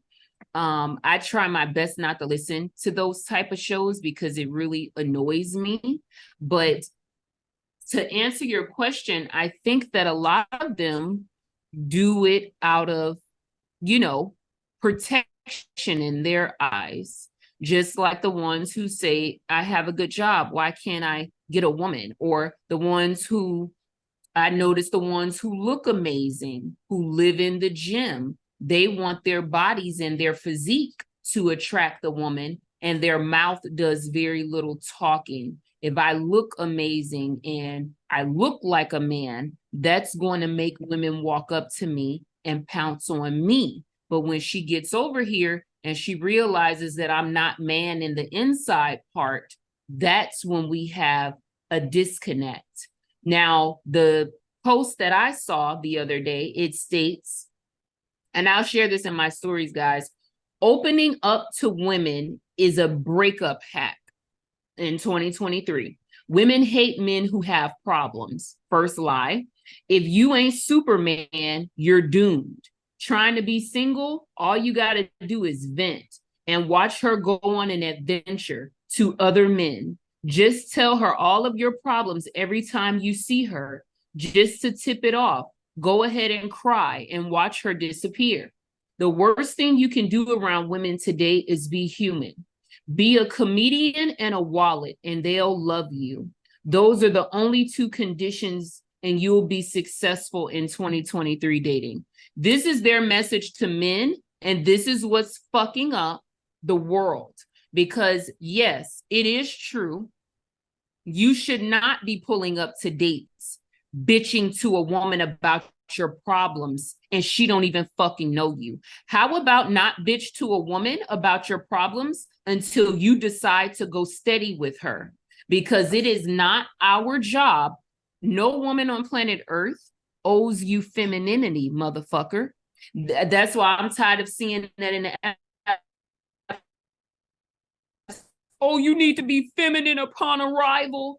Bitch, I don't owe you femininity. Go get that from your mama. No woman, it's like they think that walking around, women are just supposed to be walking around prancing like feminine giraffes.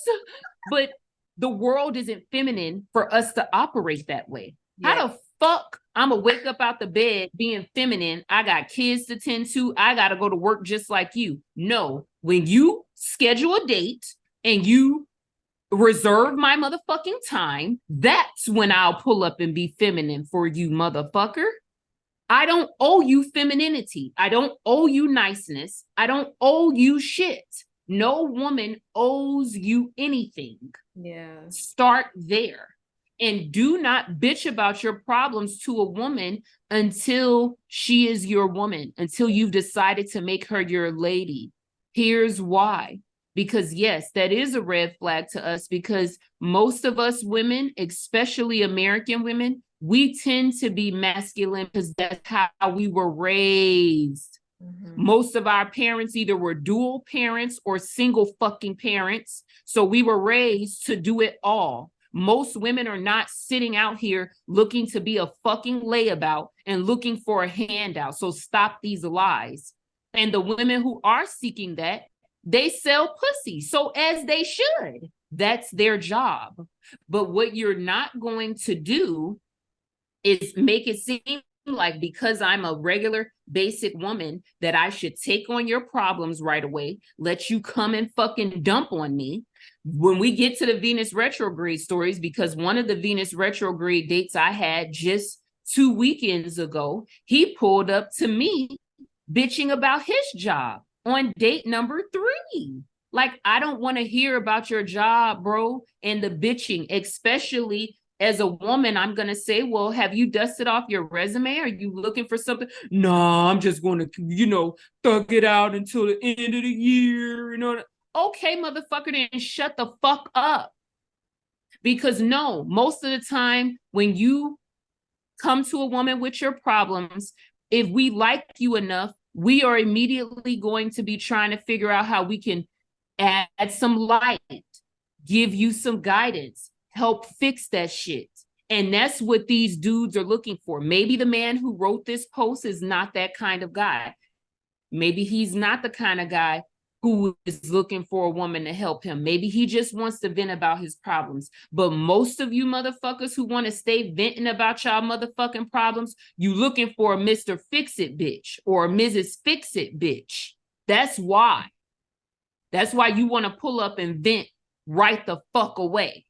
Because you want to see if she can help or help you hack at it or what type of information she knows. Fuck you. You don't deserve that from any woman until you decide that you are ready to take her on as your woman. Then you start seeing what the fuck she can help you with. And if you can't discern the type of woman she is between 3 to 5 dates or however many it takes you as a man, hey, bro, that's your problem. Get your discernment together. You need to figure out and set you up a system, a filtration system to pre-screen these hoes. If you keep getting dogged, if you keep getting played, book your motherfucking Discovering Your Love Planets with me or book your love session with April so we can tell you what bitches you need to avoid. Yeah. Rather being out here hurting yourself, hurting others, and wondering why. Because yes, me and April talk about this often. You do not need to pull up being a crybaby, venting. Remember, April, the dude who gave you his number at the grocery store, and this fool was venting to you like on date 2 or phone conversation 2 or 3? Do you remember? Yeah, so and we were talking about him. That was a dude at the gas station. It was a gas station. Yeah, he came up to me at the gas station, like, "Can I have your number?" And I was like, he was cute. I was like, and he was in his work truck. I like a working man. Okay, cool. Yeah. He called me bitching and complaining and whining about life, just a bunch of whining. And then he texted me a day later and said, "Hey, can you come over and help me with my brakes on my truck?" And I ignored the message because I was with friends, and I texted him back later like, "Hey, I think you text the wrong person." "No, I was texting you, and now I had to do this all alone, and I might get smashed by my truck, and so thanks, but no thanks," type of a message. And I'm like, what? I blocked him after that, because why are you asking a woman that you just met, you've never taken me on a date or anything, to come help you fix your truck? That, bro. And then men like that, they wonder why. And women, she probably just wanted all my money. It was a gold digger. Why are you asking me to do masculine shit? Number one. Number two, you're asking me for help like that, and we've never even gone out on a date. We talked on the phone. Don't even have a rapport. Yes. So those are those, I'm a nice guy and I work hard, and how come that's not good enough for a woman? It's that type of dude. And I'm sorry, but I don't know you. And I'm not your woman to come help you with something like that. And I'm a woman. I'm not helping you fix a truck, my G. At all. What you supposed to do? Come over there and hold the fucking flashlight, and it's like, bro, we don't even know each other. Like, can you take a bitch out for a date first? Like, what are you talking about? And it's men like him, April, who will say, "Oh yeah, the first time I met her, I called her and she came and pulled up and helped me with my car." Some guys deem that to be the entry moment that told me that she was a great gal and yada yada. If that's you, have at it.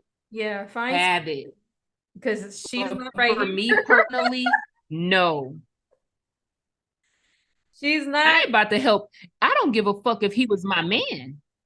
We got roadside assistance. Yes. Every relationship I was in, we had motherfucking roadside assistance. Mm-hmm.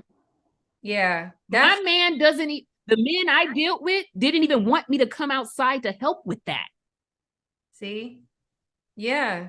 Yeah. So, to just elaborate on that more, wait, what was I gonna say? But I just got thrown off because of like the audacity. I'm remembering that situation now. We cussed him out for weeks when that happened to you. We couldn't believe it. That's why I brought him up, because that is you initially saw him, hardworking man, cute guy.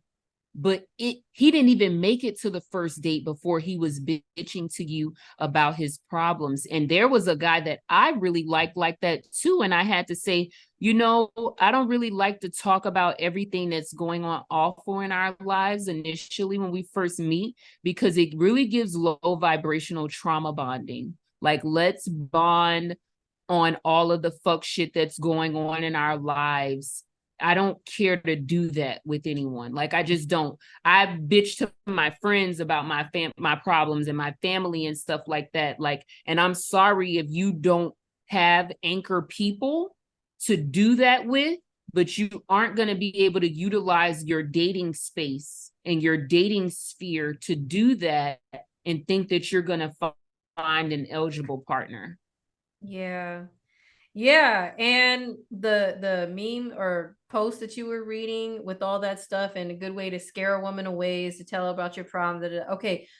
That reminds me of Charlemagne on the Breakfast Club, of course, he's a Cancer, and during Cancer season is when that whole thing came up with Keke Palmer's boyfriend, and everybody was talking about it, and they were talking about it on the Breakfast Club, and of course, sensitive Cancer Charlemagne is like, "What's wrong with a man being insecure? What's wrong with it?" And I was just thinking, I thought about that. And I'm like, because I'm a seventh houser, I have a Libra stellium. I really want to understand the other side. I don't just want to, I'm not just gang all day one side. I'm like, what is it that makes them feel this way? I want to understand. But the thing is, it's like, it's a human. He did make a good point that it's a human thing for a human being to feel insecure, whether they're man or woman. That is true. However, masculine energy, once again, is action, forward, movement.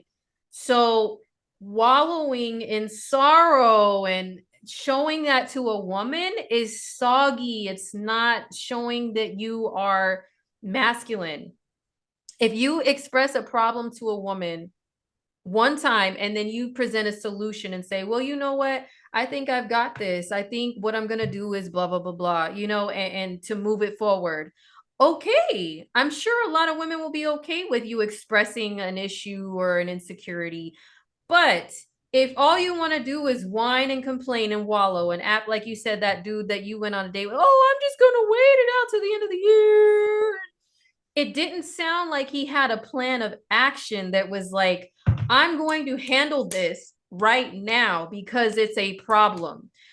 When a man is wallowing in issues and crying and insecurity, it shows we cannot trust him to protect us. It's a basic instinct.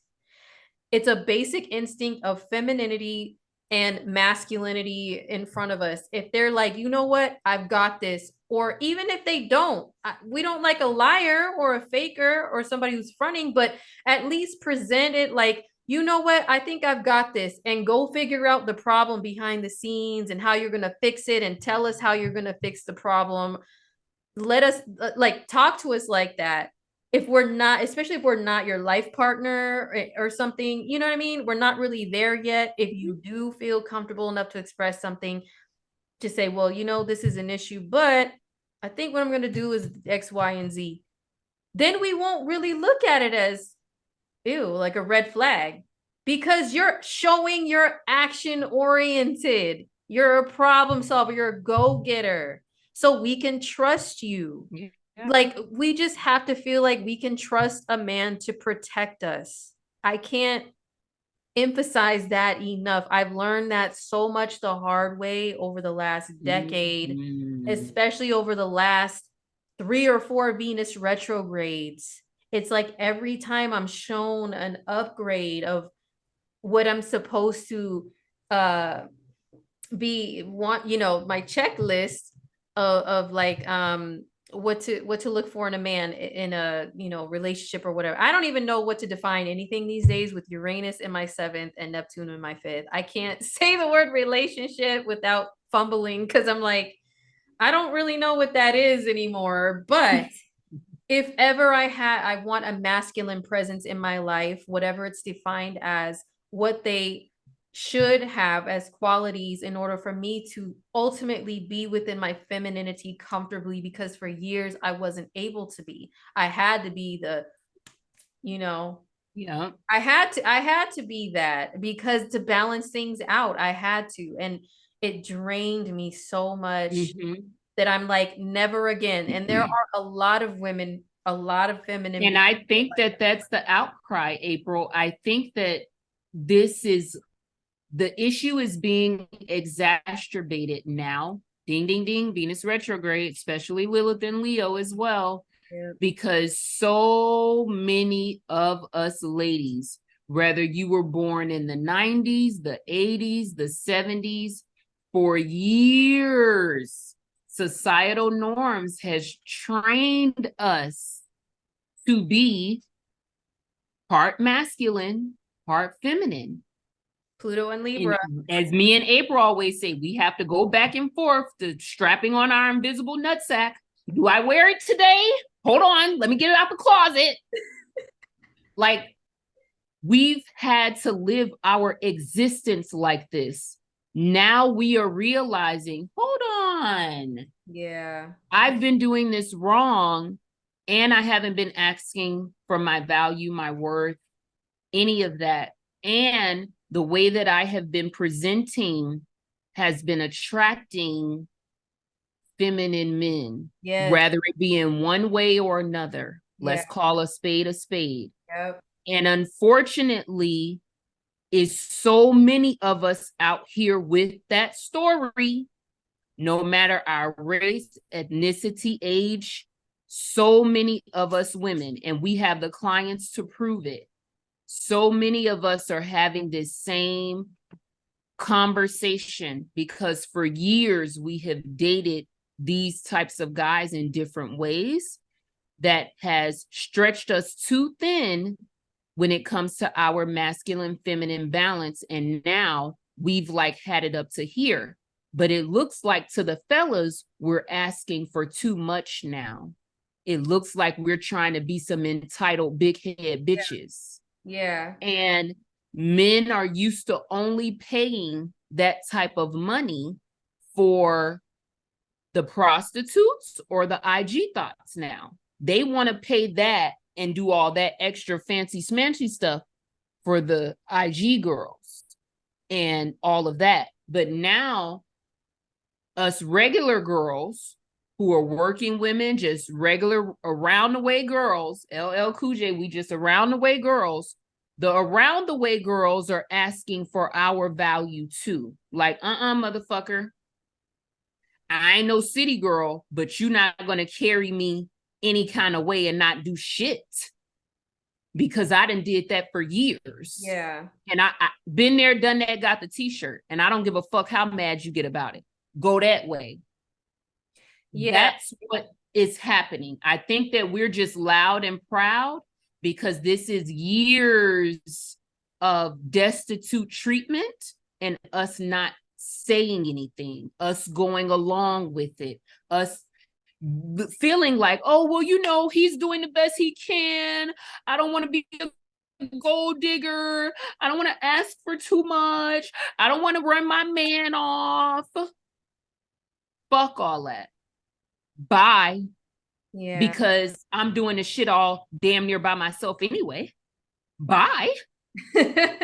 I just wish that a lot of dudes that talk all that smack about women being too masculine and stuff would understand that there are women like us that we are feminine, but we've already had experiences like that that make us like just say no more of that. And we have different expectations now because we've been through things, not just because we're sitting here entitled saying just because I'm me and I'm a woman and that's why I deserve everything. We're not all saying that. There are some that are, but I think Pluto and Capricorn right now currently squaring Pluto and Libra of the 70s and 80s is bringing all these conversations out on both ends of value and worth. And people, both men and women saying I don't want to be treated like this, and men saying I don't just want women to use me for dates and throw me away for just to get a free meal. And women are, like you said, even though we may not be some high, like super high end, fancy schmancy lifestyle woman, we still are like, hey, we're demanding our true value now as women. Yeah. And so they're like, so there's just, we're all butting heads. Like, what do you bring to the table? Well, I am the table. What have you done for me lately? What have you done for me? What can you do? Yeah. For me? Because the Pluto and Libra generation, those guys are really big on that. I think a lot of them, this is where that energy springs from, like all of that, because that Pluto and Libra generation is like the foundation, and Libra energy does want to be equal, tit for tat on the dark side. Things should be balanced, and vagina isn't greater than penis, and I'm giving you dick if you're giving me pussy. They love to say stuff like that, and it's like, bro, it's not equal. I know you want to say it like that, but it's not equal. It's really not. It's so many different variables when it comes to men and women and masculine and feminine. And they love to say, well, it's not, it shouldn't be about men and women and this, that, and the other. So I love to say this part. It's about masculine and feminine, because even if you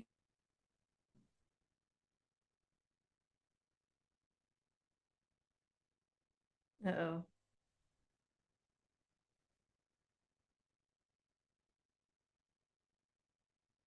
masculine and one is more feminine. So I don't care if it's women or if it's men.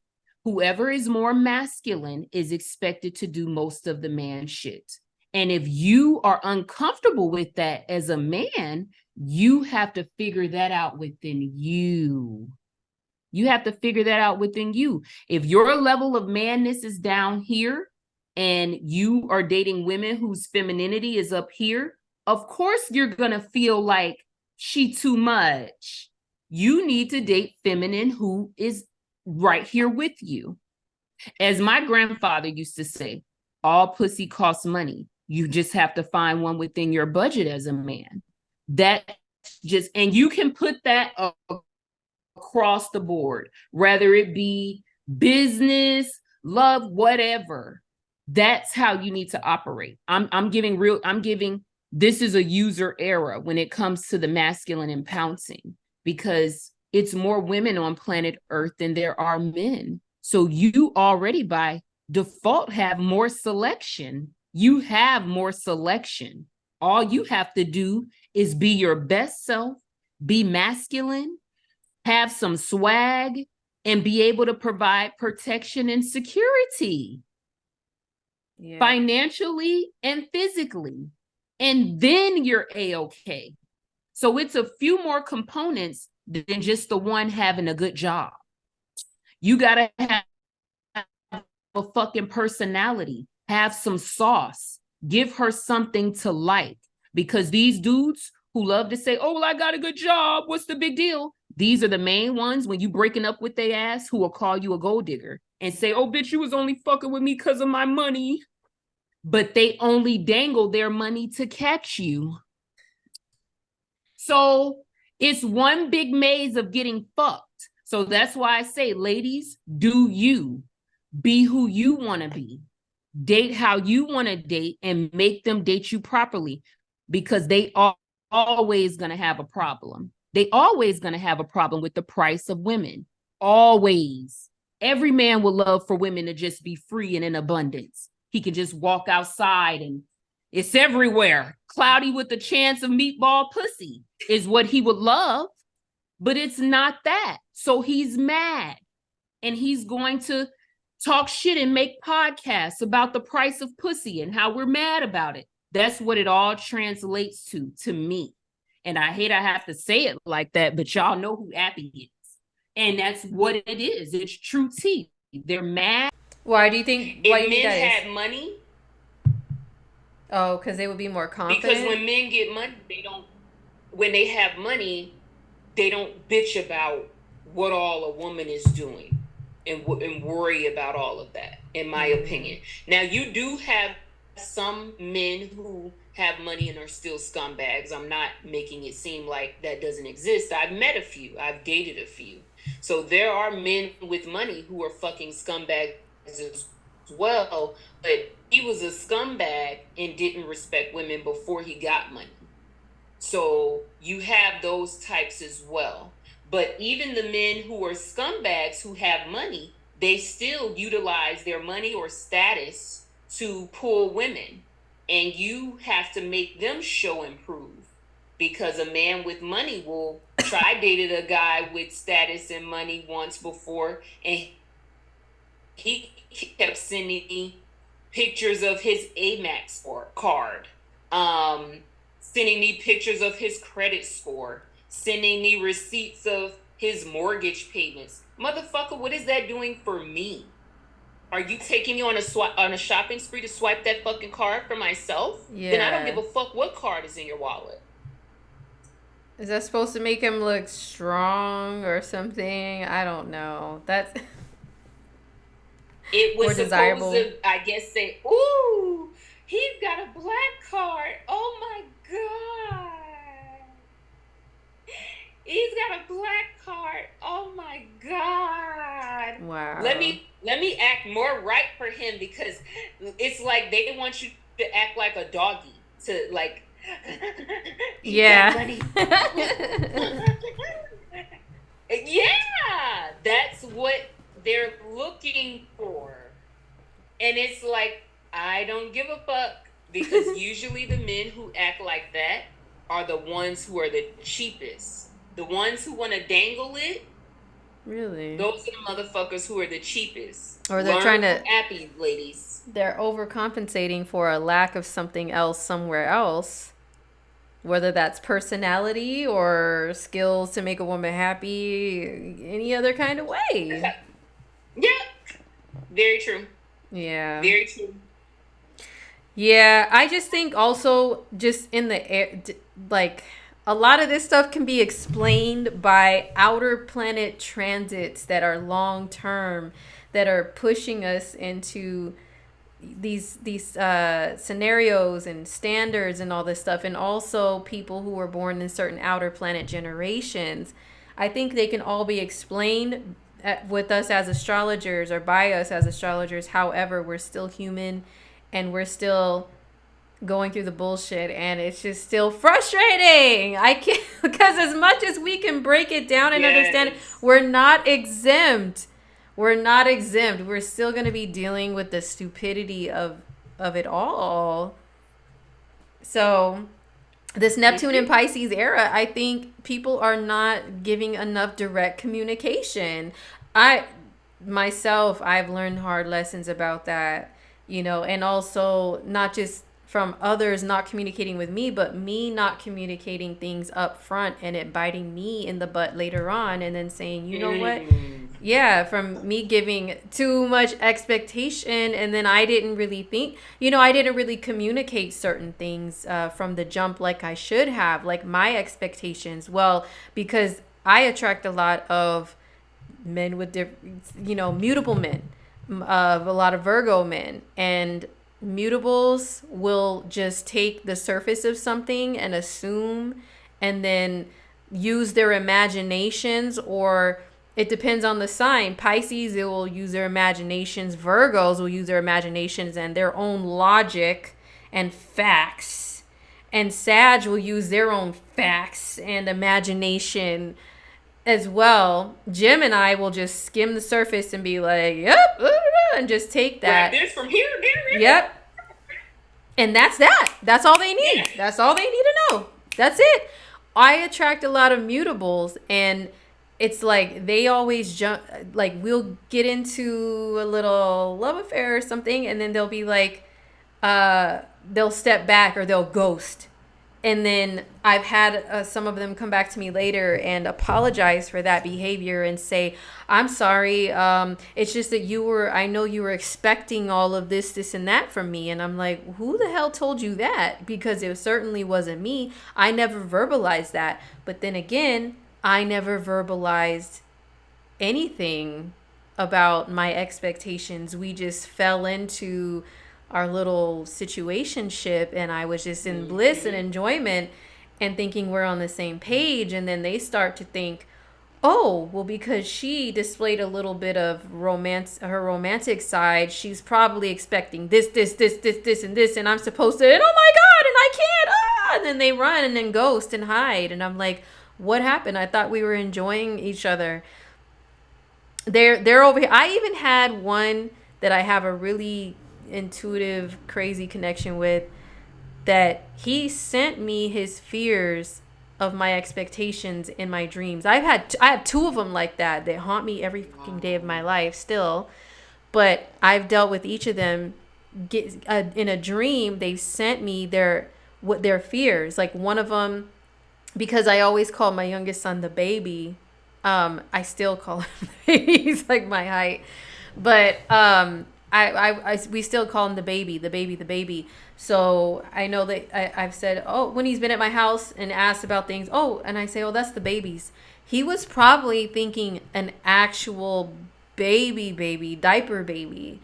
Because then I had a dream after he left my house where he was showing me, it was like him ducking and dodging me and me with a baby. And it was a weird dream. Dreams are always weird, but basically what the dream told me was he was fearing that I was wanting to recruit him as a stepfather or an additional parent, and that I have a little baby that I need help with. And I'm like, I woke up like, Ninja, are you serious? Is that your fear? Because, oh my God. And it was so far from the truth.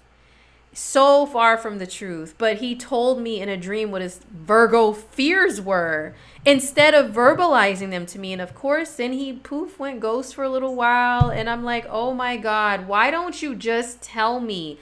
Ask me, hey, are you expecting me? I know you're a mom. Are you expecting me to blah, blah? Nope.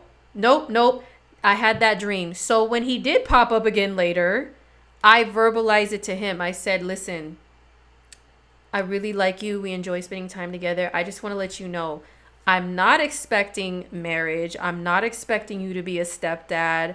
I'm not expecting any of that. Just respect and communication from you right now, at this moment where we're at right now.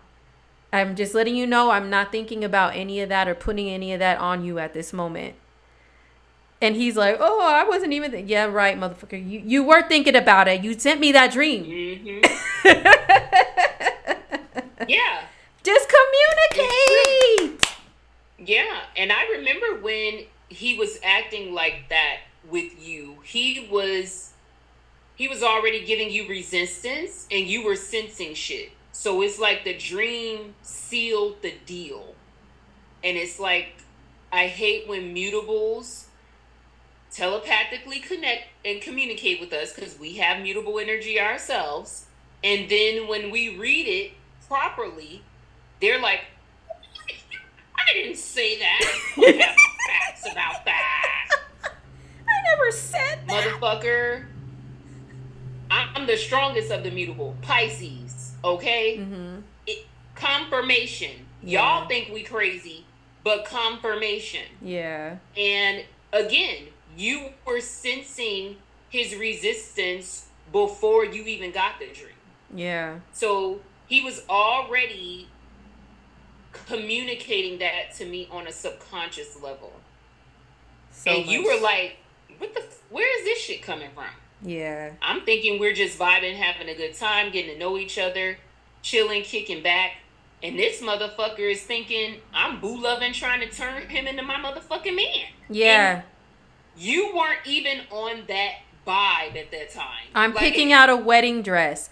And you know what? That's the thing. It's like you said earlier, there's not really an in-between that people are understanding right now for some reason. It's either you're a porn bot, thought bot, or you want to get married right away and you're expecting all this and all your bills to be paid immediately. And it's like, where's the in between? Like what happened to that? To where it's no, you're getting to know someone but that still requires an investment of time and energy and other things, like to get to know someone in the middle and enjoy answer me this, April. What do you think about this? Because, and I know you've only had your time on the apps a little bit, but just in general, I feel like when we're out here, immediately men are fucking plucking I'm not looking for a relationship or anything serious. They're throwing that card out there like a motherfucking draw 4 before anybody says anything. And it's like, why are you so quick to say that as if a woman can kidnap you and make you her fucking husband? Like this is the movie Misery. What? Like, what? Why do they say that? Like we have the ability to put them into a relationship that they don't want to be in. You know what? Well, I'm confused. Okay, so broken record here, redundant Taurus, but because the Pluto and Sag generation is running things in the adult world, They don't want anything serious. They don't. It's not that deep, bruh. Haha. Like that's the standards that they're setting. Young adult world dating especially. It's like, yeah, I don't want anything. They don't want anything too serious. They don't want things to be serious because it scares them off. It's not fun. It doesn't sound fun. They want just fun and fast, hot, and ready, and you know. But no one can force you into a relationship that you don't want to be in. And these same people say that they aren't ready for relationships and they aren't looking for anything serious and they just want fun and pussy popping on a handstand, but everyone resorts to Netflixing and chilling, which doesn't sound like a fucking adventure to me. And that Netflixing and chilling shit and laying up and fucking shit is what puts you in something like a relationship before it's time. Yeah, but then that's not a relationship. What are you talking about? Why are you expecting anything more than this? It's like, it's so contradictory. Yeah. Because if you are a person who's saying you're not looking for a relationship and you're not looking for anything serious, doesn't that mean you're dating around? You're seeing what's out there. You're trying to find the proper fit for you, which is fine. Fine and dandy. Everybody can date and do their own thing. Different colors, shades, creeds, whatever peen or vajayjay you find you like, hop on it. But my thing is, if you're not looking for anything serious and you're supposed to be dating around, but you're not dating, you're opting out for Netflixing and chilling, which turns into the fucked up dichotomy of something like a sick relationship, but not really. Like, you're going down that road anyway. So I'm just trying to figure out, if we're all going to be dating and having a good time and getting to know each other, then date me, motherfucker. Date me properly. Yeah. Let me decide. You decide. I think that men are cool with dating. They're mad that they have to pay for that part. The free trial for a woman is not a free trial. You have to take her places, and that's up to you. So say, for example, if I was a man and I was as cheap as some of these motherfuckers are out here, this is how my cappy brain works. If I woke up as a man tomorrow, if I woke up as a man and I know that I'm the masculine and my sex budget or my dating budget for a month cost me maybe $200-300 a month, I would pretty much calculate how much I spend on dates monthly, and I would get that on some type of secure credit card or something, so that money pays me back. Because again, as a man, you are always going to have to invest in women or in the feminine, because that's what you like.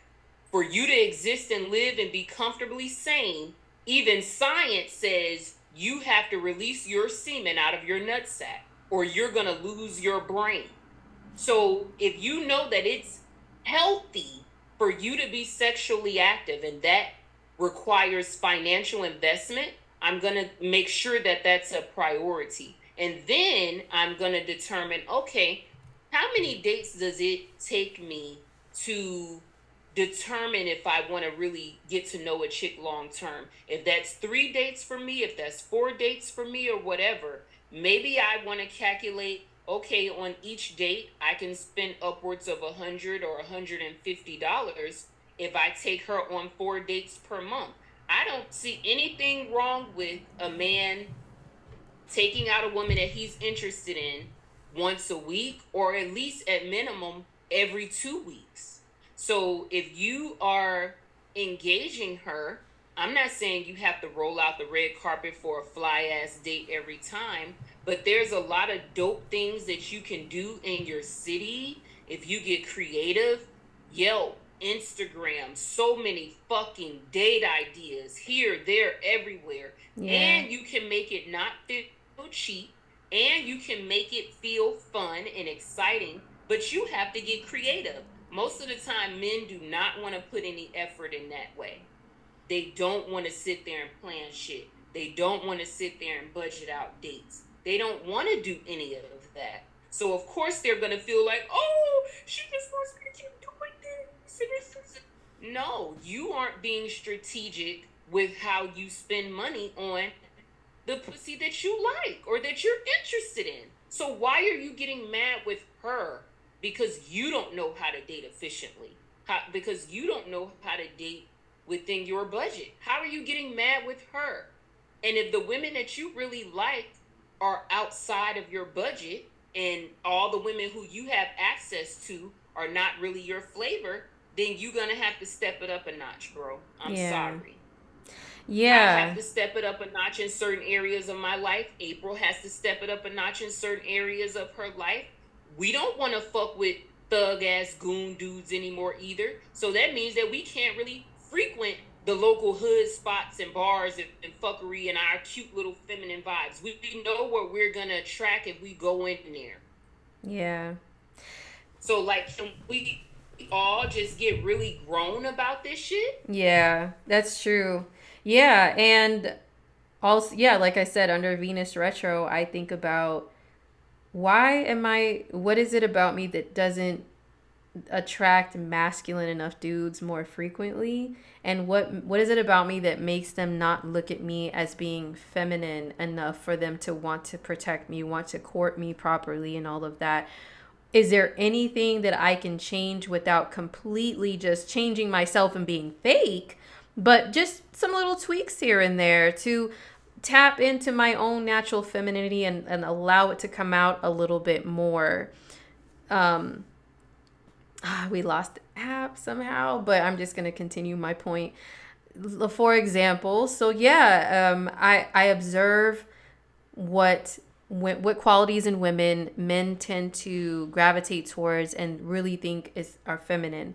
Like, of course, I use social media for that when I'm browsing and okay, you're back. But I was just saying that yeah, just some tweaks and adjustments and tapping in more, not being fake. But yeah, I use social media sometimes and look at comments of that men have about women and what makes them attracted to a woman and feel like that they're deem them as feminine, that's gonna allow them to feel like I want to protect her and she's so femme, and I just want to be there for her and all this stuff. What am I lacking that's not attracting that? Because I know that I have a lot of masculine energy. I have Sun conjoined to Mars, for goodness sake.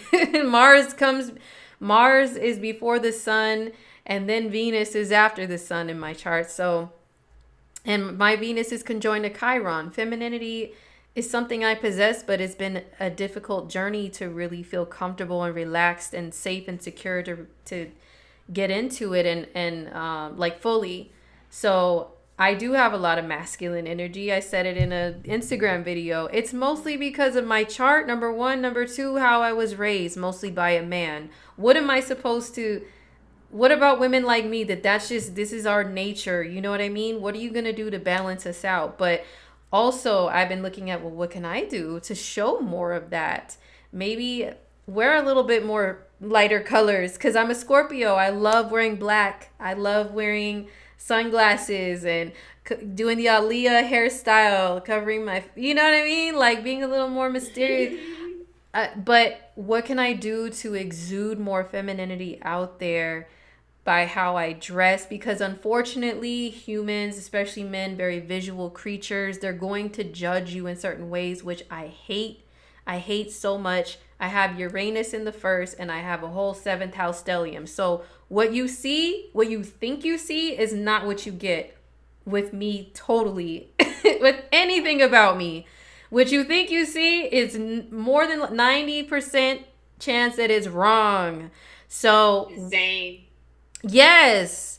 So I'm thinking about that a lot under Venus retro. What can I do to still be me, not be fake, but show men who are visual and surface level brain, skimming the surface really quick to pass judgment, that I am who I am, which is very feminine, and I am very soft, and I do feminine things, and I like cooking, and I like domesticated stuff. Despite any other of my masculine qualities, I do have those. How can I show those? And that I'm not just, oh, she's got it. She's got it. She could take care of herself. No more of that. No. And now, App, I know exactly why you hate a lot of Neo songs. I've been going through my Venus retrograde playlist, going through a lot of music, and listening to. I've been talking shit about Neo for years. Yes, you have. I've been with the Neo shit with his dark sided Libra Virgo ass. Yes, Libra and Virgo. Yes, it's cool. I've got it. No, she doesn't.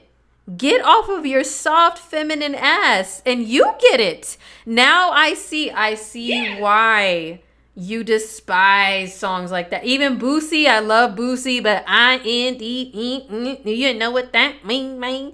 That used to be an anthem of mine in the club. Boosie also has Libra. I think that Boosie is a Libra rising. Yes, me too. He does have a Scorpio stellium. Yes. I say the Scorpio stellium is in the first, is why he's so raw. Yeah. And, he's not the typical Libra rising. He likes to do his cute dressing. And the Boosie fade. Libra man. Yeah. He keeps the Boosie clean Libra fade now. And if you look at Boosie's eyebrows, he keeps them neat, and he used to rock the 3 cuts in the eyebrow back in the 9/9s. Back in the day, if you look at his other pictures. But pay attention to Boosie's little mannerisms. Yes. I think he's a Libra rising, and he's short. He's got the pretty boy Libra smile. A lot of women say Boosie is very charming. That's why he's got so many baby mamas. All of that. Wow, that makes sense. The Scorpio stellium in the first is why he talks all his shit, and he's real I don't give a fuckish. That's the Scorpio. But that's intercepted in the first. But the rest of that shit is Libra. Yeah. His homeboy Webby has a lot of Libra and Gemini in his chart as well. So I want you ladies to start pulling the charts of these men who are talking to you like this, who are saying what she brings to the table, who are always talking shit about women. Tyrese has a lot of these placements. Another guy, Ocho Cinco, the football player, has a lot of these placements. Why is it every time I pull the chart, the men who talk like this and say the same things have the same placements? Because it's energy. Yeah. If he has these feminine placements, he's going to compete with you on feminine levels. Yeah. He has no choice but to. These men who have these placements have lots of opinions about how women should be behaving, what they should be asking for. Ooh, let's lead that into the celeb stuff once again with Jonah Hill. Ooh, I read his chart for Phil.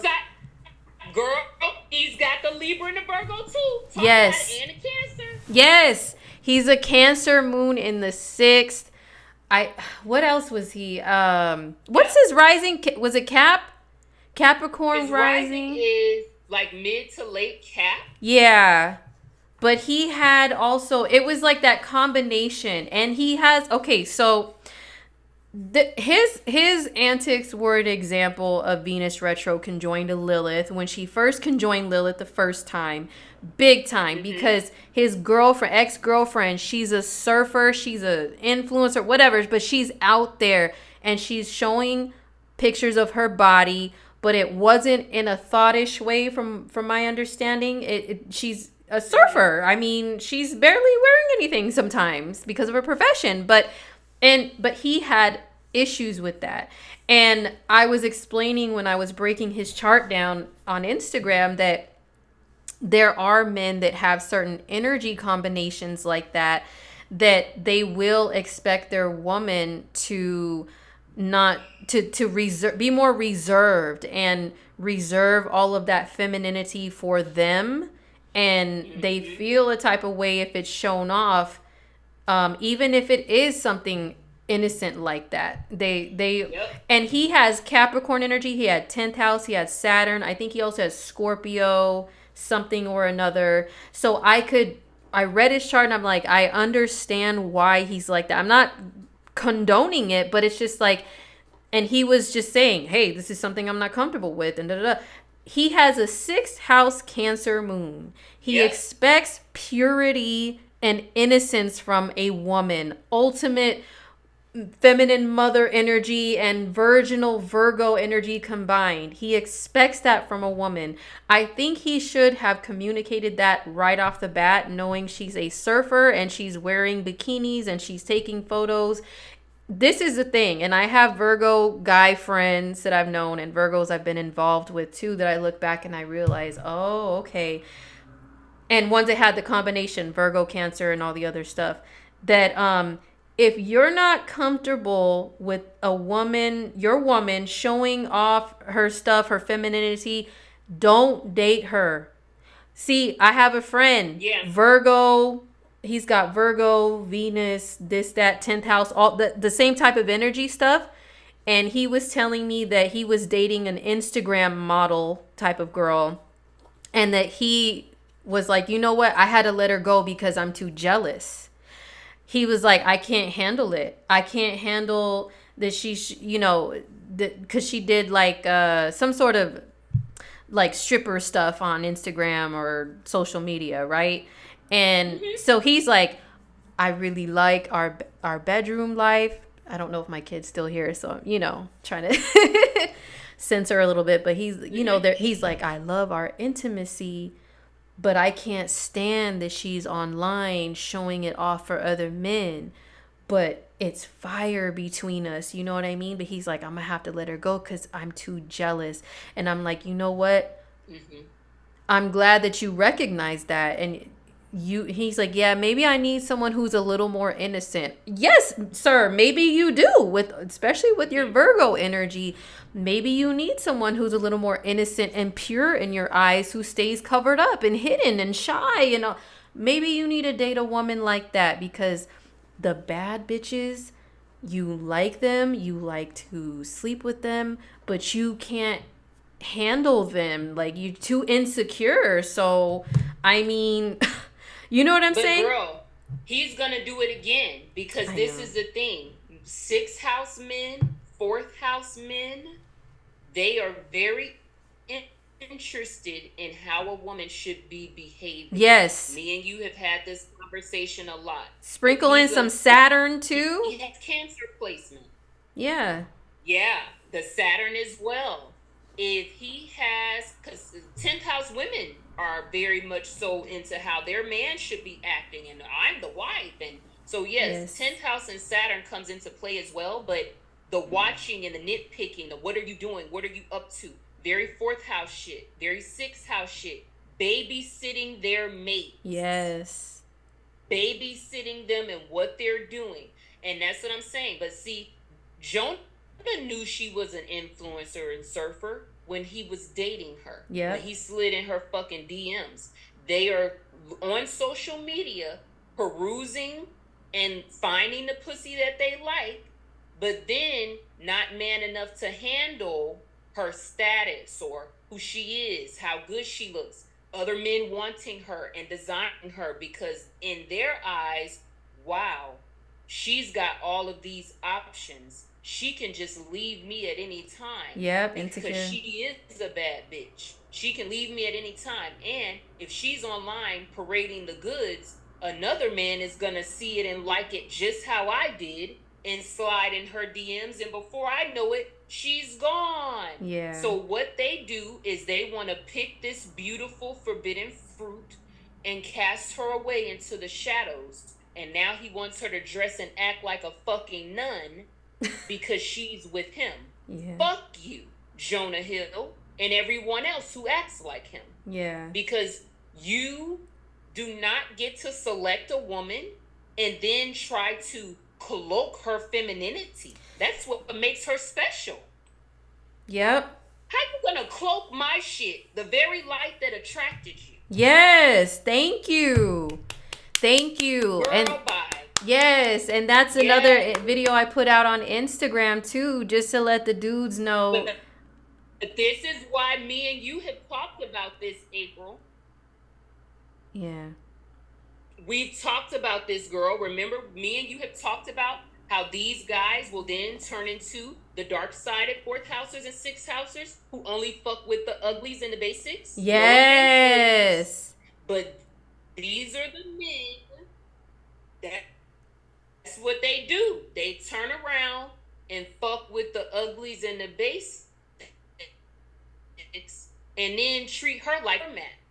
So it's like, again, no balance. Yeah. Either she's a baddie and I'm going to shit on her for being a baddie and turn off her light, or I'm going to go and get me a basic rundown ugly and nobody wants her and I'm going to treat her like the piece of shit she is. Yeah, that's true. Sickness. Yeah. And you and I looking cute, wondering, well, damn, why I'm not attracting him? He with that ugly ass basic bitch? Because he would never fuck with you. You too pretty. You will make his dick hurt. You too pretty. That's really what, let's call a spade a spade. Yo, listen. That's what they're doing. It's crazy. So yeah, I had a little crush situation with somebody with a similar energy combination in the recent times, and we have a very telepathic thing as well. So he tells me things in dreams a lot too, and he told me a couple of times in dreams his fears and anxieties because on Instagram I have a close friends list, right? So it's like private. So if I ever do post anything cute, it's in that because it's only like my homeboys that know better and my homegirls and maybe artists that like, you know, if I post a selfie or something, usually I'm like, that's art, right? So this so and he's included in all of that. And I had this dream one time that he was asking me a bunch of questions like if you're showing off all that stuff online or whatever, which isn't really, I take tasteful pictures anyway. But he was asking me those questions in that dream like, oh, well, how do I know that any of these other guys that might be seeing you online, how do I know that you aren't dealing with any of them? How do I know that you haven't hooked up with anyone that might be looking? I don't know. Just there was a lot of his insecurities that he was telling me in this dream, and it had to do with me posting cute stuff online. So I don't know if you heard any of that, but I was just trying to keep it going. Girl, no, I heard everything. I got up to put my phone on charge. My Yeah. phone just died. I heard everything, and yeah, you know, we've talked about him in depthly, and it with his chart placements, it doesn't surprise me. We know what he's made of. Yeah. And I'm like, and I have seen someone that a couple of his other feminine interests. And listen, I know I'm not supermodel of the world, and I don't want to talk about other people, but yo, they were like you said, Girl, basic, and we not talking shit, April. We being honest. They weren't women who get dolled up. Let's just say that they weren't correct. Women who get dolled up and take cute photos like that and stuff at all. Because of their past, April, they are intentionally attracting women with low self-esteem. Let's just say it. We're not being mean.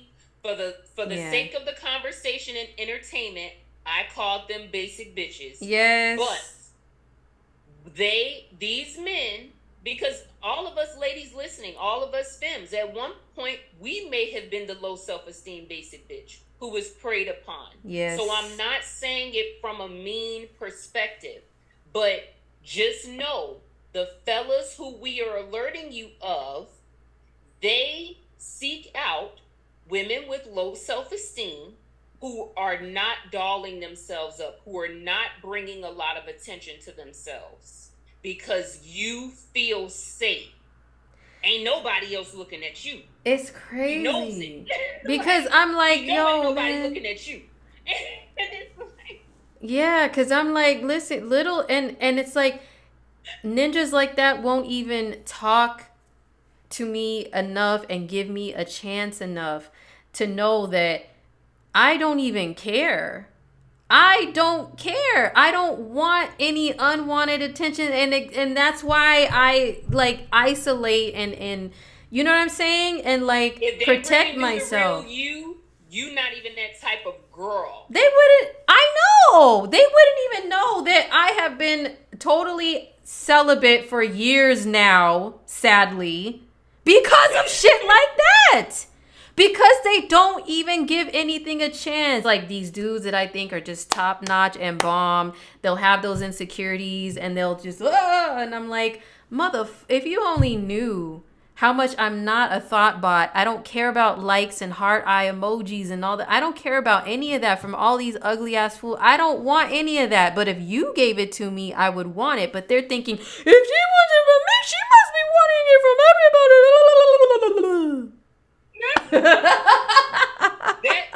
That's what they think though, April. And then it's not even about you, my G. I realize just the fact that you are cute and pretty says somebody else is gonna want you to them. Just that alone. Little do they know, no one fucking talks to me. Oh my gosh. Anyway, I know this. You don't know that. Yeah, but if I tell them, then what is that going to say? What is that going to show? Like, I'm low self-esteem then? Or, girl. And then they're not going to feel like there's competition enough to pursue me. I mean, it's like never-ending battle.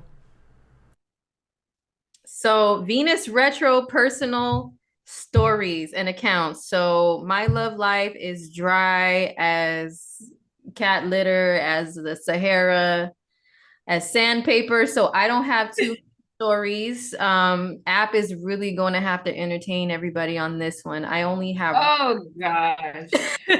April could have dates if she wants.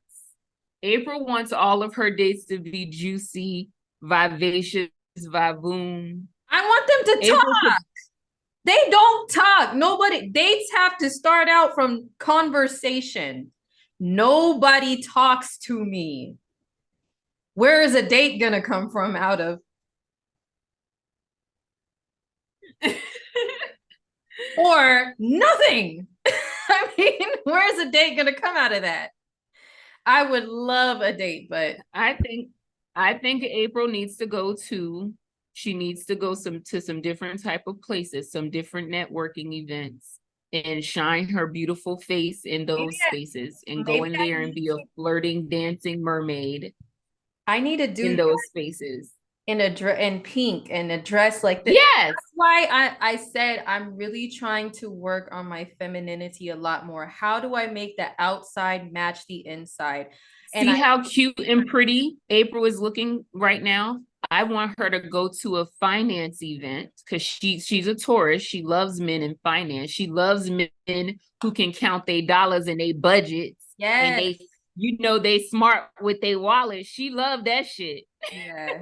And keep the money in the wallet and the bank account. Shit. Anyway, yes. And use the free ATM machines. She loves that. Oh my God, you remember that. So I want her to go to some finance business conferences and go in there and prance looking just like that. And find the cutest guy in there and point him out and wink her eye at him and, go sit somewhere next to him, drop her ink pen and, oh my gosh, did I drop my pen here? Oh, give me that. Oh, thank you so much. Do that around the finance boys. Go and hang out amongst the fellas that you like. That's what I want April to do. And she'll get some more action. April is an around the way girl and she does around the way things and she meets around the way mutes.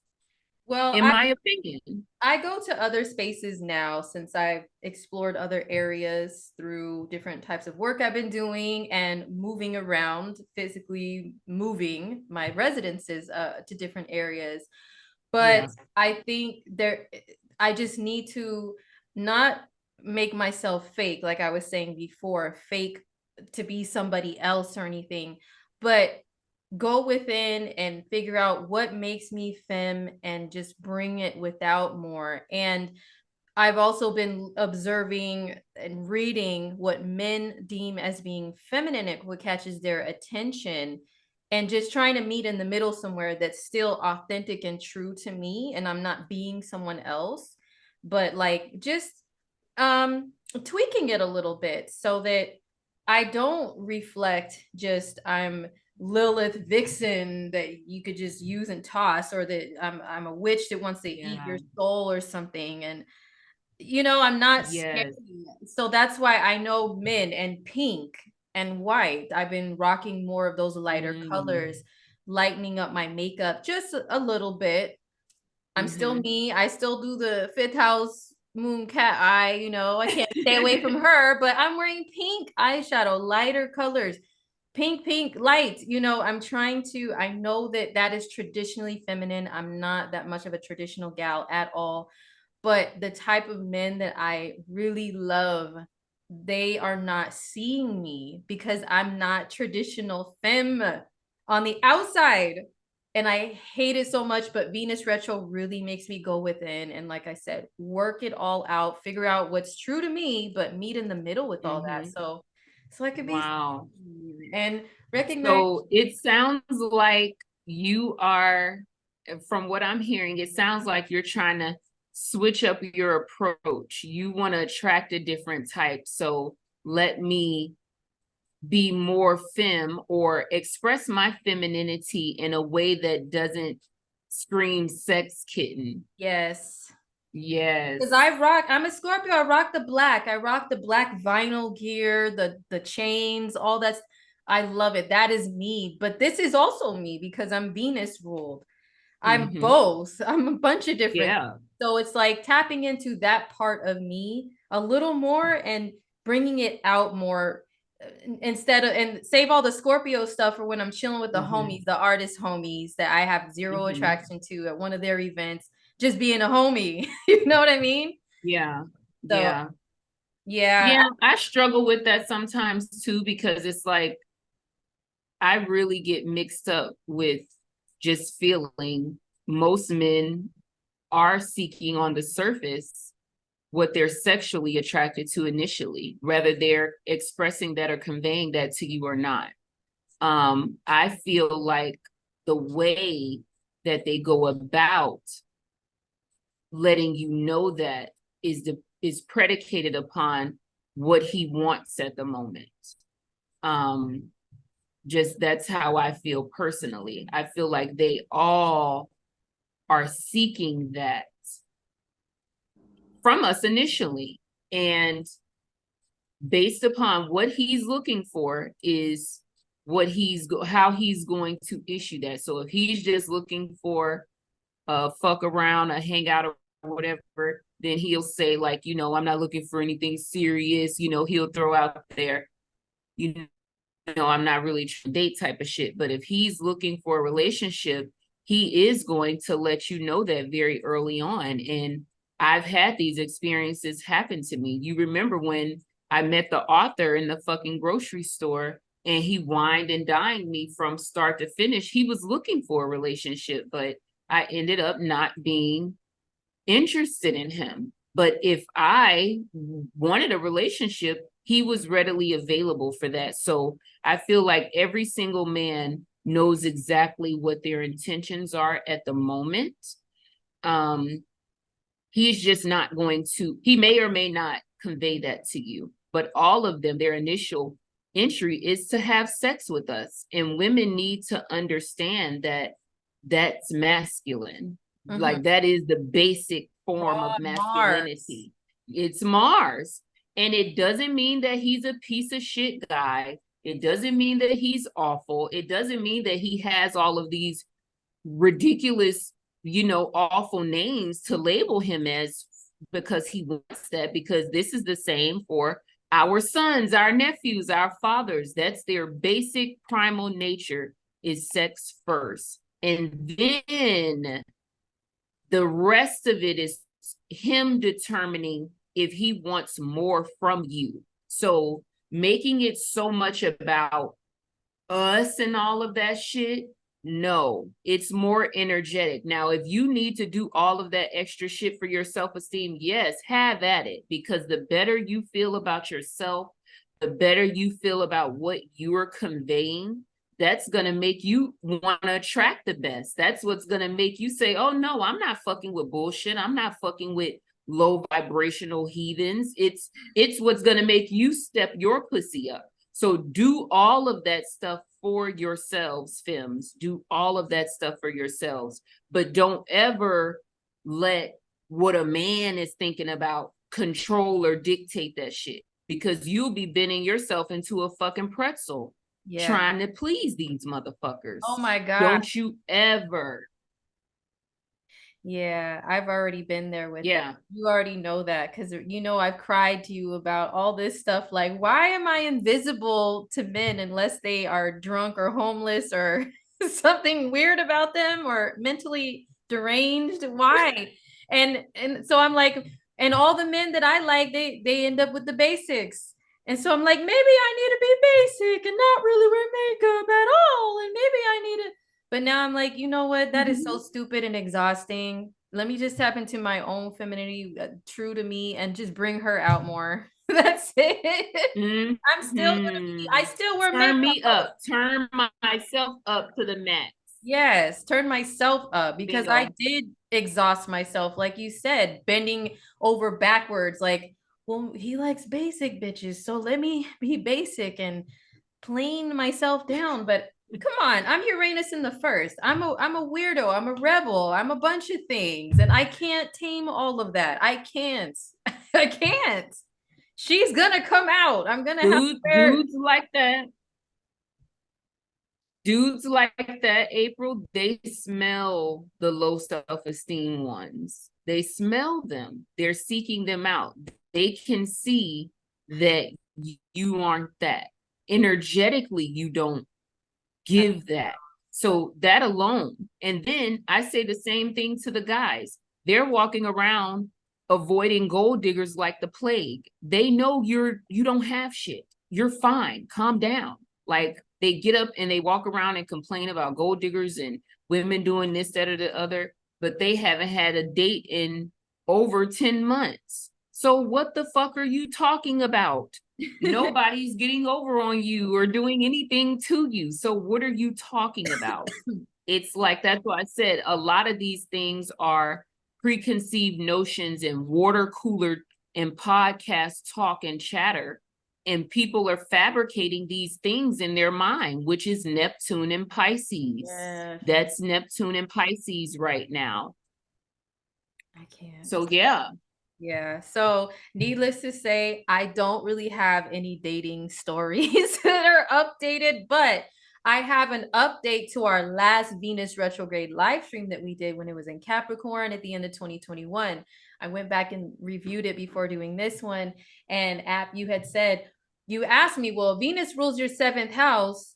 Even though it was retro on my 3rd, it rules my 7th. So you're like, maybe an old boo might pop back up. And I was like, I doubt it. I doubt it. And an old boo did pop back up. But because Venus was in Capricorn, that was his 5th house. So I was an old boo to him too. So he was just like, hey. But I was like, sir, what the what do you want? Because it had been almost a year and he popped up like a jack in the box. Surprise, I'm here. And I was like, no, what makes you think that it's okay to just disappear and pop up and disappear and pop up? How is that being an adult, sir? I don't understand this behavior at all. It is unacceptable. And that year, I was a Leo rising. My solar return was Leo rising, Capricorn moon in the 5th, and a 10th house stellium. So I was not playing around. And I had, I think, Saturn in the 7th that year. So I didn't really date. I went on a couple, but they were man, you know, they were fails. But as far as an old boo during a Venus retro, yes, the last one he did come back, but I dismissed him in a way. I still left the door open. You know what I'm saying? A little bit. I just said, when you get your shit right, come back. I'll holler. Let me know what's good. And that was that. But I said, until then, deuces. And then Yeah. I called Appy crying. I remember. I was Yeah. trying to be such the badass, such that. And we were like, badass. girl, we predicted this already. And you Yes. were like, yeah, the stars are stars and man, the stars are stars and yeah. So that was, and it's like, girl, last time. we didn't, this fool right here, it had to be him. It was always him. But yeah, this Venus retro just started. Nobody, only ninjas haunting me. That's it. But nobody. We'll see if anyone shows their head. See if a Jack in the Box pops up again.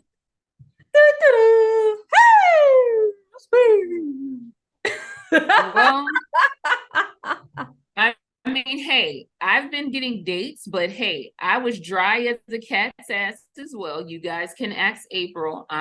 Next month will be my 1 month, my 1 year, pardon me, celibacy, little journey. And it's unwarranted. It's unwarranted. Yeah. I didn't know.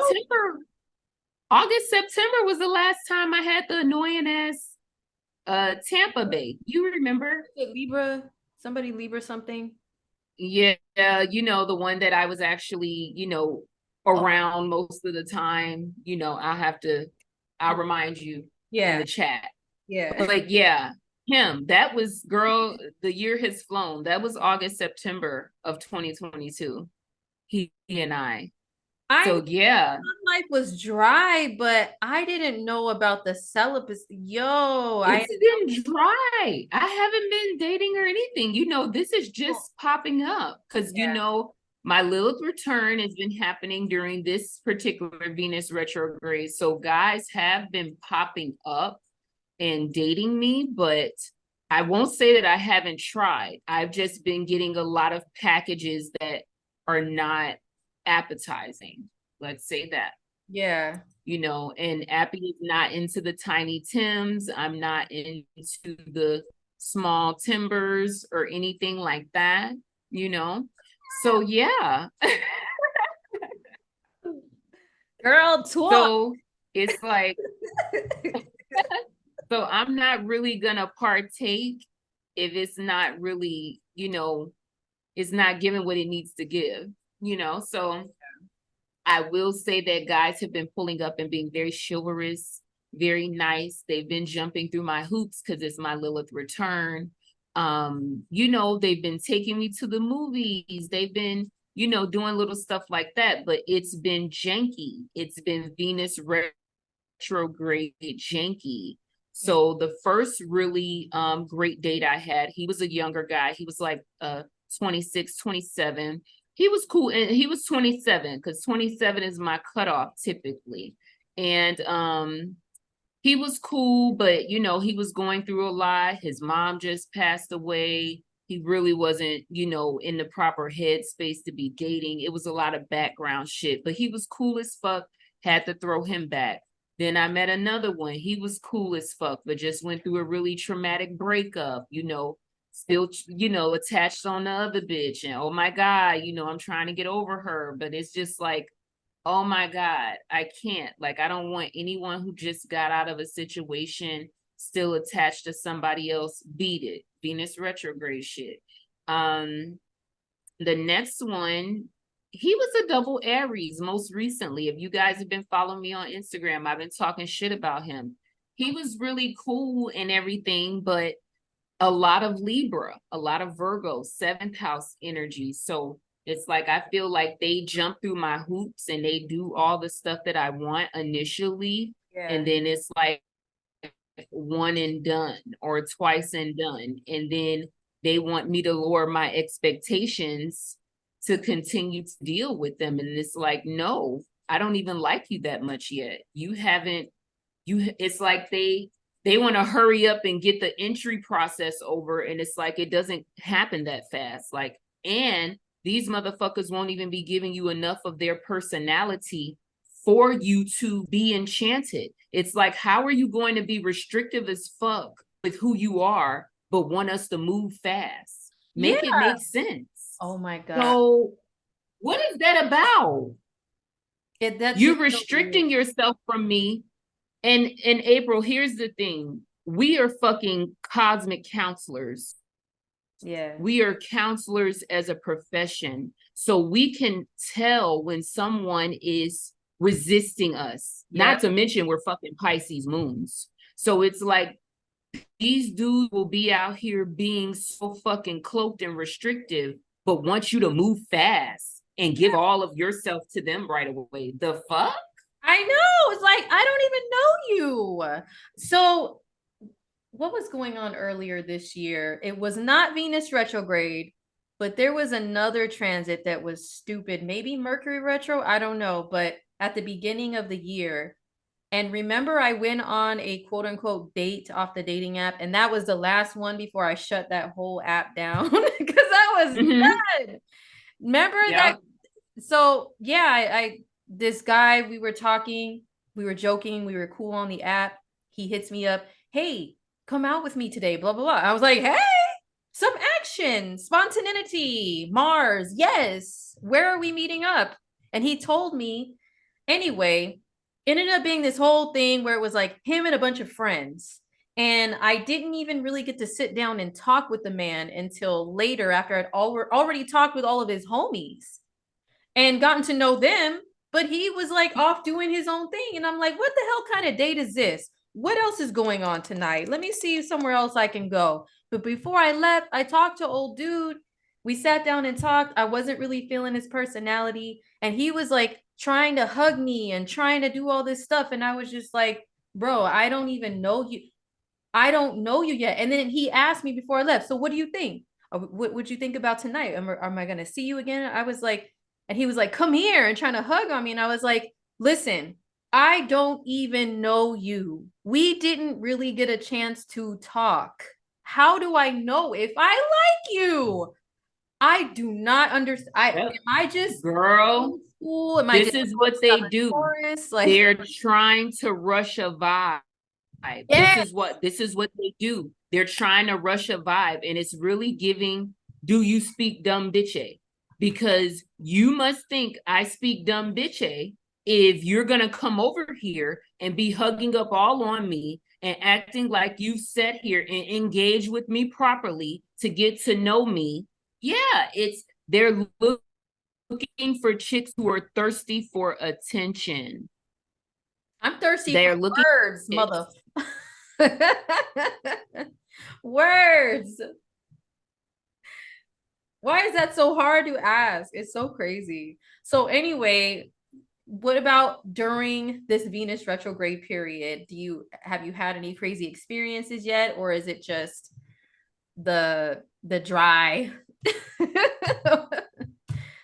The dry. Say that again. I'm sorry. I said this Venus retrograde period. I mean, I know the retrograde as we're recording this just started, but the shadow period has still been a doozy. So has it just been dry? Yeah, the shadow period has been a doozy, but this most recent date for me, I went out with this younger guy, and he's the youngest guy I've ever been out with.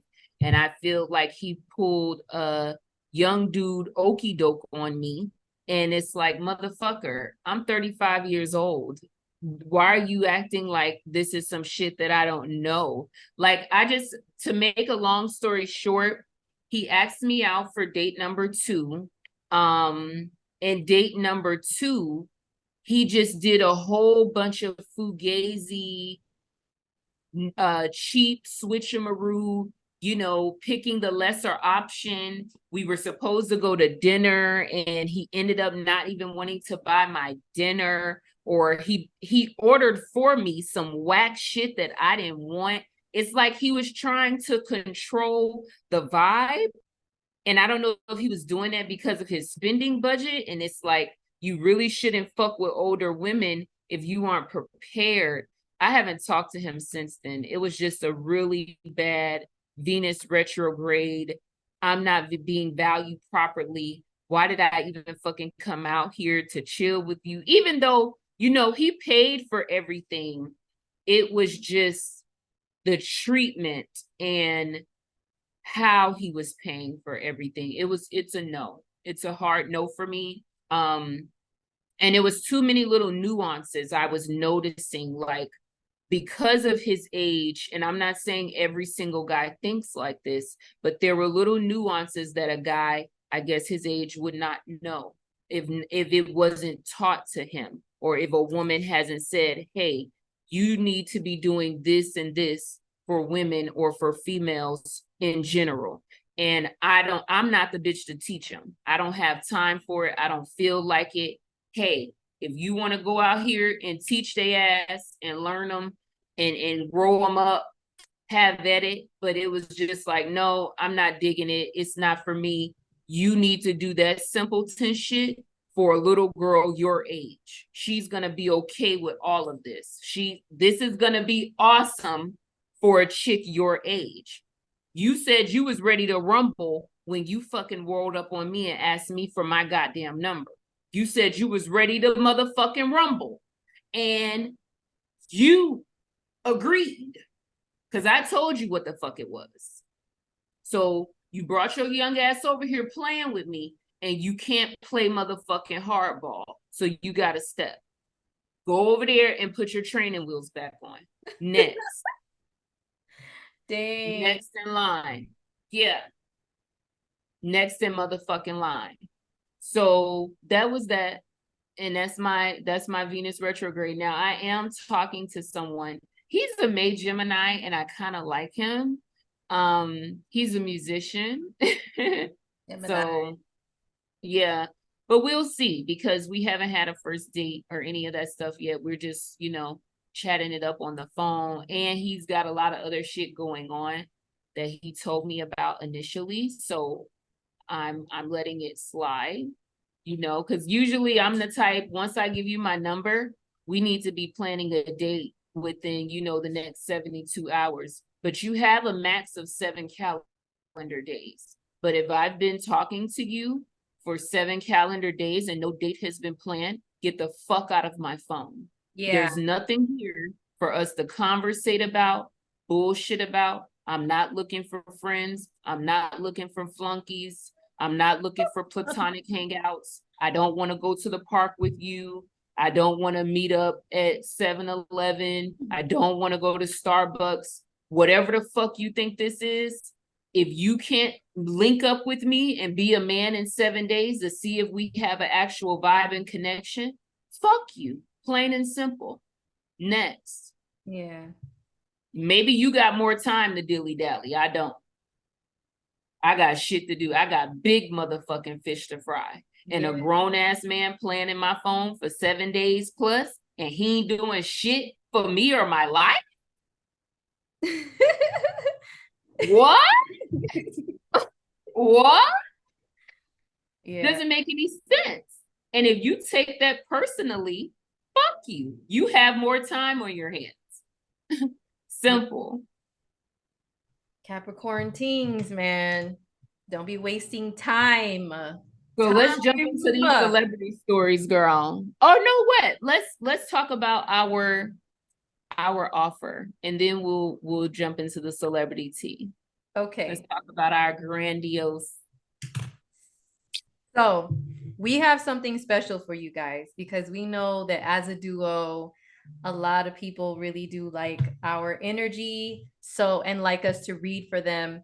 So what we have going on right now until August 3rd is an offer of doing a joint reading. So you can have App and I both interpret your chart and your transit of Venus retrograde. So Venus is going to be retrograde until September 3rd of 2023, but the shadow period is going to be for a month after that. What is it doing for you? What areas of life is it affecting for you? and good or bad. So you can have a reading by both of us. It is going to be a recording, it's going to be a joint effort, and we're offering that to you guys through August 3rd. You can book. It will book up pretty fast. So definitely jump on it, and we would be more than happy to give our interpretations of this transit for you guys. So I'm excited about it. Yeah, me too. It's we haven't done anything like this in a while. In Me and years. April were already talking about we need to revamp some podcast things because that's why we talk so long. So if you guys are this far along, if you guys have made it this far along, we appreciate it. Because that's why we get together and we chat it up so long. We always need to have some type of podcast or something like that going on. But if you are one of the OG triple OGs from our blog talk radio days, and we would, go ham on the charts together, we are going to give you guys a little bit of a taste of that again for old time's sake. So click down below in the description. All of the links should be somewhere for you guys, our SVP for that session. Yeah, we'll have a link in the retrograde, Venus retrograde. Did you say that already? Sorry. Yeah, Venus retro reading. Well, I'll put a link in the comments too, the comments and also the description area.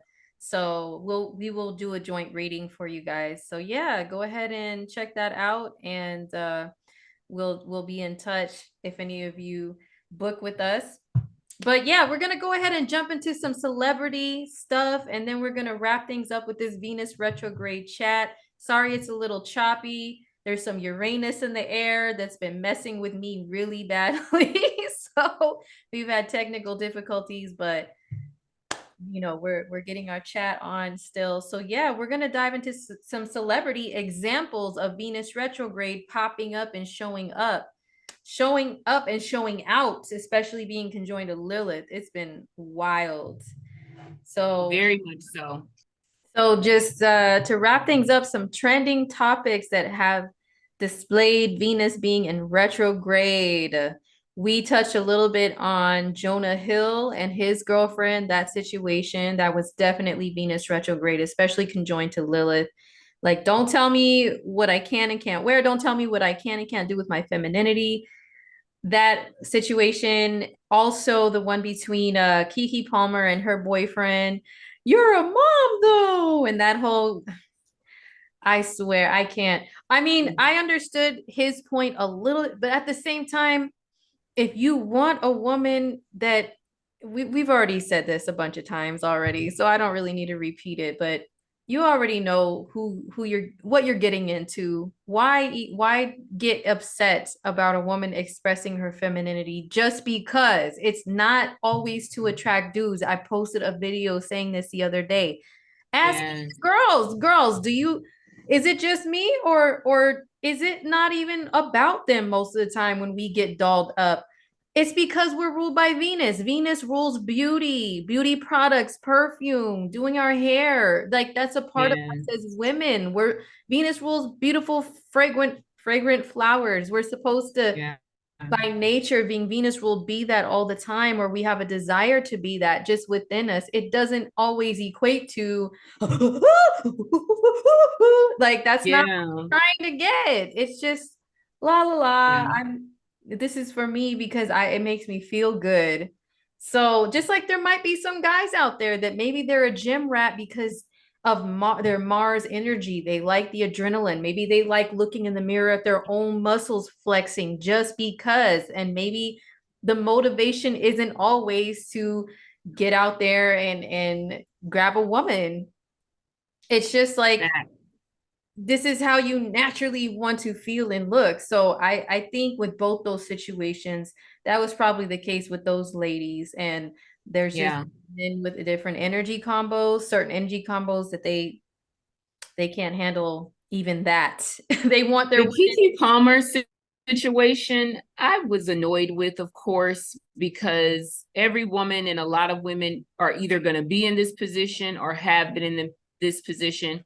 Once you've had your first baby and your body is becoming back to itself, or your new version of your body, because that's Pluto. Giving birth is Pluto. That's the 8th house. Your body is never the same as it was after child rearing. So what is wrong with her getting dolled up, going out with her homegirls, and acting a little catty? And at the Usher concert, she's probably been watching Usher since she was a damn little girl. This was the time of a lifetime. Like, why couldn't he just let her have her fucking moment and live in her femininity? Why is it that men like that, masculine principles like that, feel like once a woman has popped out her children, that's it for her life. That's it for her. Now she's just a maiden who was made to make babies. Like, we can be mothers and all of that stuff and still have other goals, dreams, aspirations. Yeah. After I make the choice to use my womb, that's it. I might as well shrivel up and die, a old hag. What? There's so much out there in the manosphere that says that, and that even talks about women who are single moms, and they just have this whole stigma around us that we are just used and shriveled and wrinkled and just we're just the leftover. I saw a comment that said single moms are like leftovers at the part. You get to the party late and there's only like the crumbs of the popcorn and like the, you know, a couple of crackers and shit left. Like that's us, is the leftovers. So and it's crazy. So I guess that's what's expected. Like if you're a mom, oh, it's over. Your girlhood is over. You being a girly girl and fun and sexy and all of that. It should be over. I was a woman before I was a mother. I had to find my femininity and my sexuality. I had to find my fucking femininity and sexuality to even get the baby, to even get the pregnancy. So now I'm supposed to just cut that off like a fucking switch on the wall. It doesn't even make any logical sense. So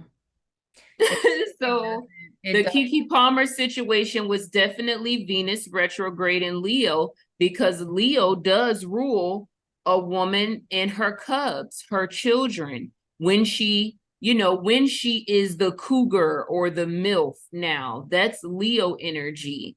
And Leo women will put their babies on their hips, a lot of them, and say, fuck him, I'll see you.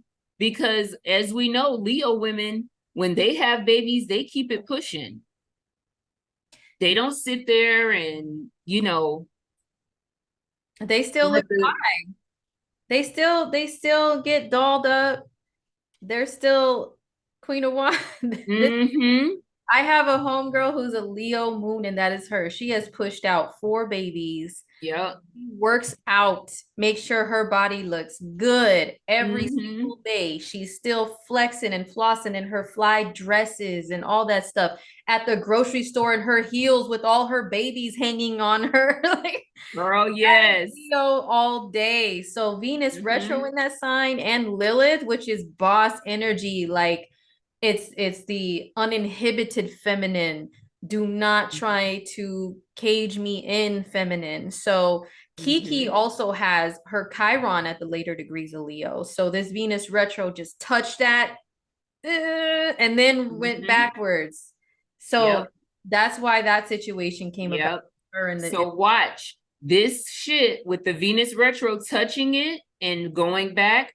Her and her man may be glossing over this, but I did see a lot of Leo-esque posts after the situation, like, ladies, love yourself, love your body. Remember, it's just you and your baby. Only your baby has to love you, and you know how Leo women are. It's just me and my kids. Yeah.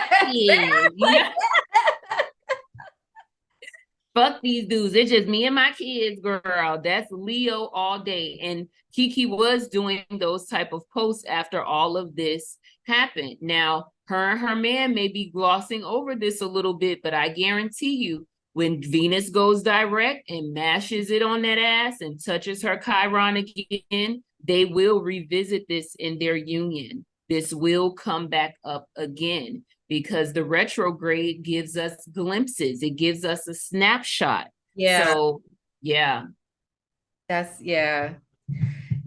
so there was that situation. There's been a lot of breakups too. So we touched on it a little bit, but Sofia Vergara and her man broke up at the same time. They announced their divorce. At the same time, Ariana Grande announced her separation with Dalton. I did a whole video looking at all her husband and the new SpongeBob dude. So Oh, I looked at SpongeBob too. now, girl, it's keep it a buck. Doesn't he look like Ariana's just having a Libra seizure? Yes. Girl, you already know. He does. I even opened my video with saying just Libra tings. This is just Libra tings. What can I say? All right, now let's dive in. When Libras want to exit, they will grab anybody. Well, they always have somebody lined up. They have back burner people already waiting. So then when that breakup happens, they've already eased into something else. And then see, and I love Ariana, so I'm a huge fan. Her Venus is on my Venus. Dang. I love her so much. But this is the truth though, based on her chart and her antics. I mean, yes. So she has Uranus going back and forth over her Venus right now. And it was really hot and popping on her Venus last fall when she started getting with SpongeBob. So that was the cheatation right there. Uranus will make you cheat. She needed a little something. Uranus makes you like, oh, I need something different. He even looks strange. He's not her type. He's Uranian for her. Yes, that's so true. Yes. And I'm sorry. I know I said this a lot, but to me, I'm like her husband Dalton. Now, you see, that is one of my types. Is him. He's cute. He is. And he's paid. Yes, he's a real estate person. He's tall and cute, and he's protective. I love their synastry together. I did their synastry on my channel back then. Yep. Her and Dalton had really cute synastry. So with Uranus on her, she may have really just got bored and wanted something strange. Yep. Something was boring where Uranus grabbed her and shook her and shoved that lightning bolt up her ass. So true. Yeah, and there he was. There he was. But I spilled a lot more tea on that. There he was, looking weird and Uranian. SpongeBob, of all people, a cartoon character. Well, live action, but still. SpongeBob over fine ass successful Dalton. I'm like, girl, I don't want him. Listen, if he likes Libra energy, hey, listen. Right here. She's available. He's my type, man. He's my type. So, but anyway, yeah. So there was that. So, and I now it was crazy that it came up during Venus retrograde. It's like Ariana and husband separate, but I think just having read for celebrities too and influencers and stuff, I think they had to put that announcement out because there was already some insiders leaking the relationship with the SpongeBob guy, and she didn't want it to be too bad of a look. You know, there was already people, there were already tabloids that were going to start flying out there about her and that dude, and he's still married and whatever. So she had to put that announcement. Ariana and her husband are separated. And then next day, boop, by the way, right. Ariana's dating SpongeBob. Yeah, because word on the curb, they were really hot and heavy and canoodly on the job. Yeah. So you know that was gonna be out. Yeah. Yep. You know, somebody on set was. And Uranus and Taurus, that is canoodling on the job. Taurus is one of the work and business signs, and Tauruses, Virgos, Cappy's not so much, but Tauruses and Virgos canoodle on the job. Yes, they do. Absolutely. Yes. Yeah. So just happen to meet people that they like in that way on the job. So yeah, it happens. Even if you're a celebrity, it's still her workspace. That's so true. And she's a 6th house sun. So, and she's Venus. Bingo. So she either works with her booze, like they collaborate on projects, or she meets them through her work, or like Dalton, she met him through his work. It's just what Yep. we attract. I mean, it's See, there inevitable. you go. So there was SpongeBob at work every day. Whatever she saw in him, he was that every day. Uranus on her Venus was making his weird ass look cuter by the second.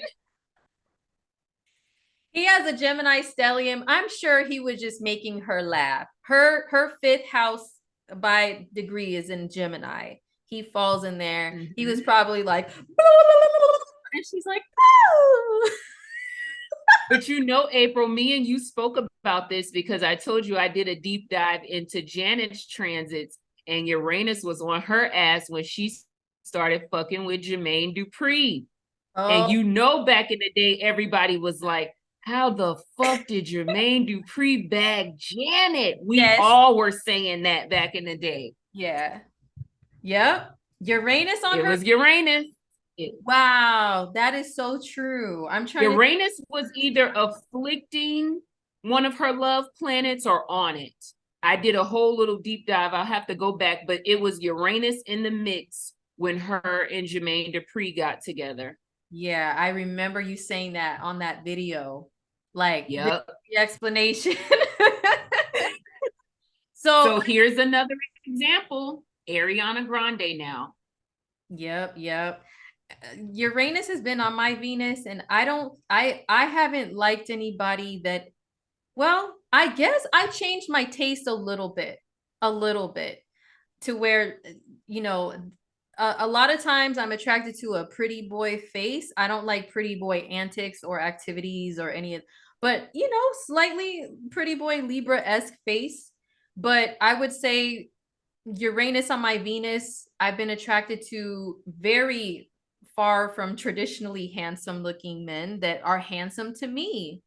So and unexpected, or maybe there was like a really big age difference to where I was like, I don't know about this, but yo, the vibes are buzzing and on both ends. How can I not be attracted right now? Even though you set boundaries, you set rules. You set boundaries and rules sometimes by way of a commitment, a relationship, a marriage, a contract. Uranus comes in the mix. Bzz, he destroys that. Lightning bolts through it, you know? And she's open because she is Moon and Jupiter and Libra in the ninth. I mean, I'm bored. Bingo. Thank you. Next. Yep. The thrill is all there.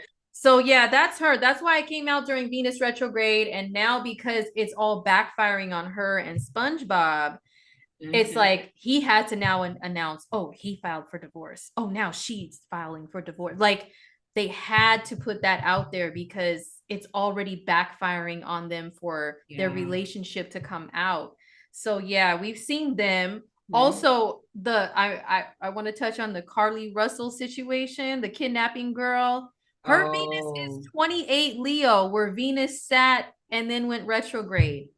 Wow. So that's why this whole kidnapping thing, I knew from the jump, first by just feeling the energy of the situation. And then when I went to see her chart, bingo, it was just confirmation. Venus at 28 Leo, this was a love and money thing that backfired. Money meaning her job. She ended up getting fired. She stole some stuff from there. Why? And then the whole thing with trying to get her man's attention. That's the Leo.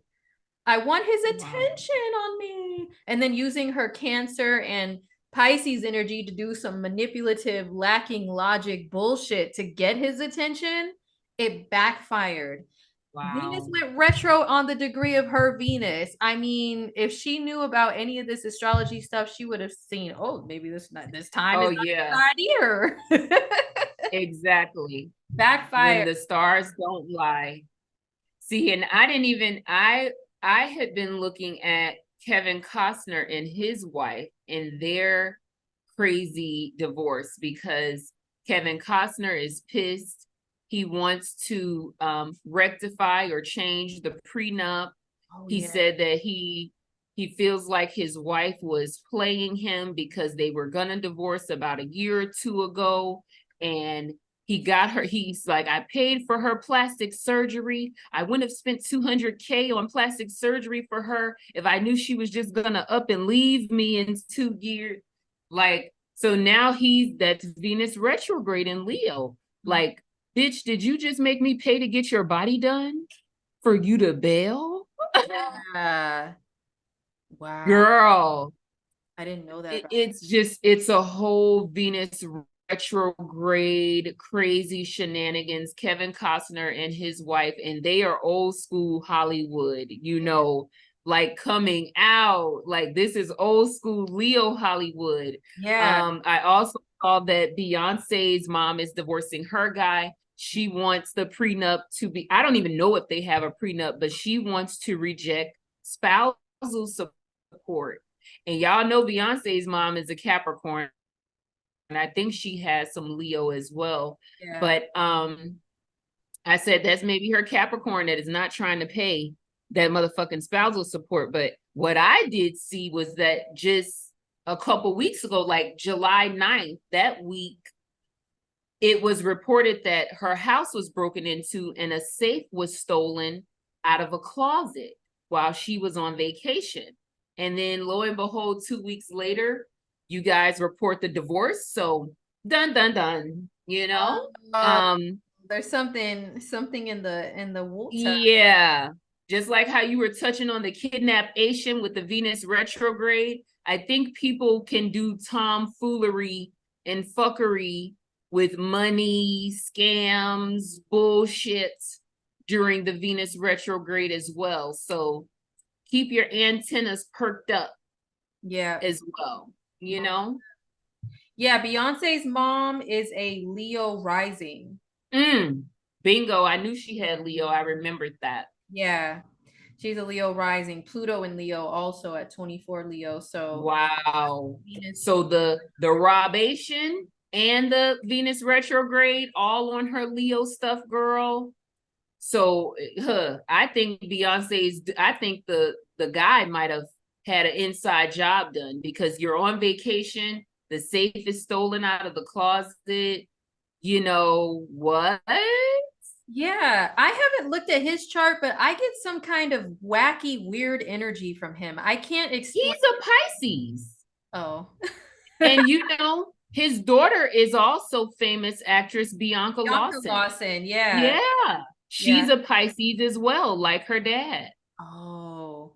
There's just about his energy that is wacky to me. I can't explain it. But I wouldn't, what you said about the safe, I didn't even know about that. I wouldn't put it past him. Just feeling, I've only watched one interview with them together, and I got some weird vibe from him. Yeah, I've seen it too. It didn't feel too copacetic to me either. And they've only been married about 8 years. But if you remember, Beyonce's mom, to me, announced this marriage and moved on way too quickly after they announced divorce from Beyonce's dad, because Beyonce's dad had the side baby. And that just came out during Venus retrograde as well, that Beyonce's little brother is like 10 years old now, the side baby the dad had, and she doesn't fuck with him at all. So interesting that this came out, but right when Beyonce's dad had that side baby and they announced that divorce, it was only a very short period after that she announced marriage with this guy. That didn't sit well with me. And then that interview that you're referring to came out. None of it felt. And Neptune just went retrograde. Yeah. Girl, please. Yeah. So a lot of people are regretting, like if you see the celeb headlines, especially, there's a lot of like regrets and reminiscing. Like Tiffany Haddish was like reminiscing about her relationship with Common and what it was like, and regrets and stuff. And then there's Kylie Jenner is a Leo sun, so she's had a lot of things coming out about, well, she's rekindling her friendship with Jordan Woods. I'm sure that has to do with regrets and reuniting. And then she's talking about she regrets plastic surgery at a young age and how she would feel about her daughter getting it. That's also Venus retro on her. So there's like regrets, reuniting, apologies, hopefully. We always say with Venus retro, it's not the best time when people pop up again with their bullshit to just be like, oh yeah, welcome it back in. But that Venus retrograde is a time where you can sort things out. Venus is about balance and fairness. So, hey, this wasn't fair in our relationship, friendship, business partnership, or whatever. Can we work this out and move forward? Venus retrograde is a good time for that. Or plastic surgery regrets. Well, if you want to take a look at procedures that you've done or something to do with your appearance that you regret doing, you didn't do it right the first time, plan it out what you want to do after Venus is way out of shadow and direct, okay, well, I want to correct this and be able to, feel like I look good again or whatever. It is good for that. Just brand new random things with random people or random procedures with new doctors. It's just not a good time for that. But it doesn't mean avoid everything during Venus. Oh, just hide. Oh my God. No, it's not about that. Despite the memes and the amateur astrology pages, Correct. presenting it that way. Definitely, because it is a time. I've even been, thinking about that, because Venus in Leo has been my Venus opposition, so it's been annoying for me. But for other people, if now is the time where you are, go and get some consultations done at this time versus going the whole way. Yeah.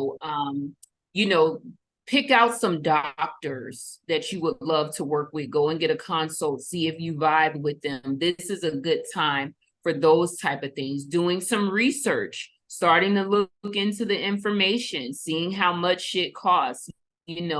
This is the time for that versus like leaping head first and, and avoiding all things beauty.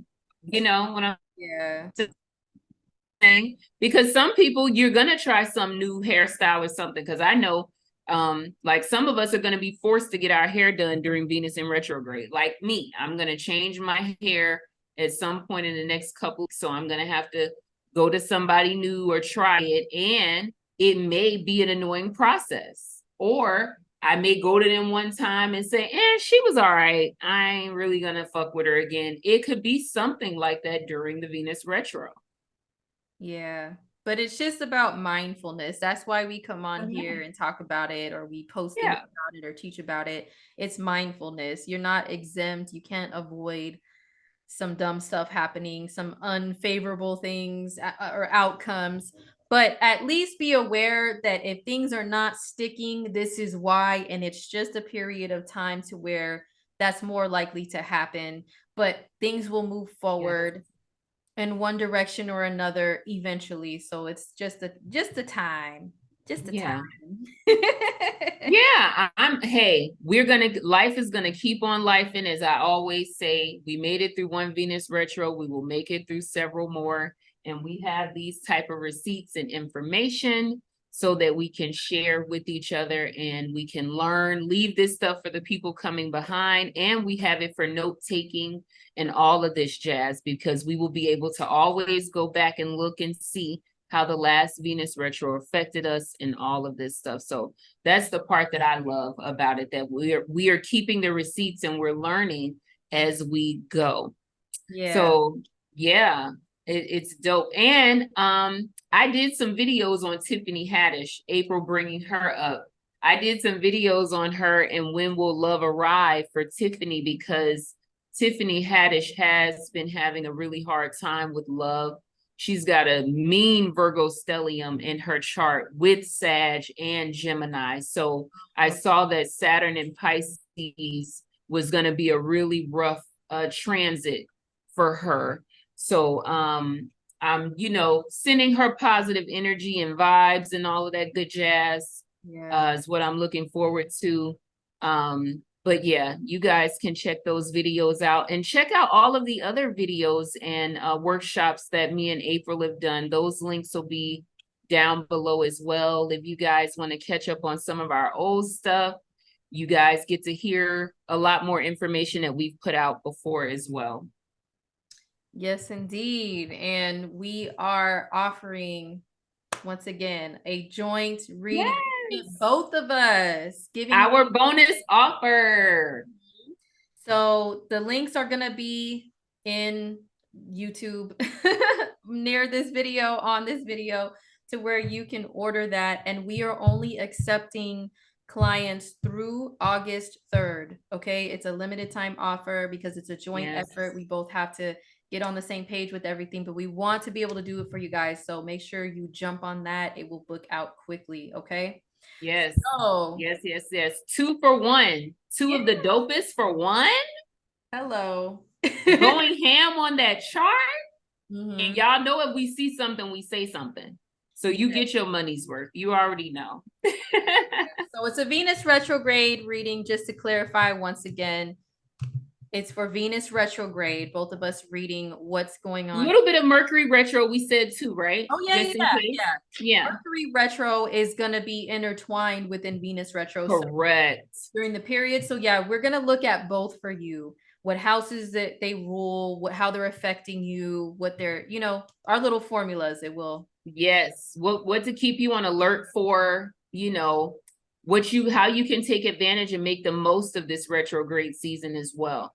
If it's sit your ass down season, we'll let you know. But if you can make the most of it and get some squeezes out of the retrogrades, we will let you know. Yeah, because retrogrades, you can have good relationship back, stuff going on. You can have money returned to you that's owed to you. You can have some good stuff going on. So we're not just going to be like, oh girl, look, and then this bomb is going to explode in your world and yes. So we're never that. We'll show you how to navigate the good and the bad. Keep you well informed.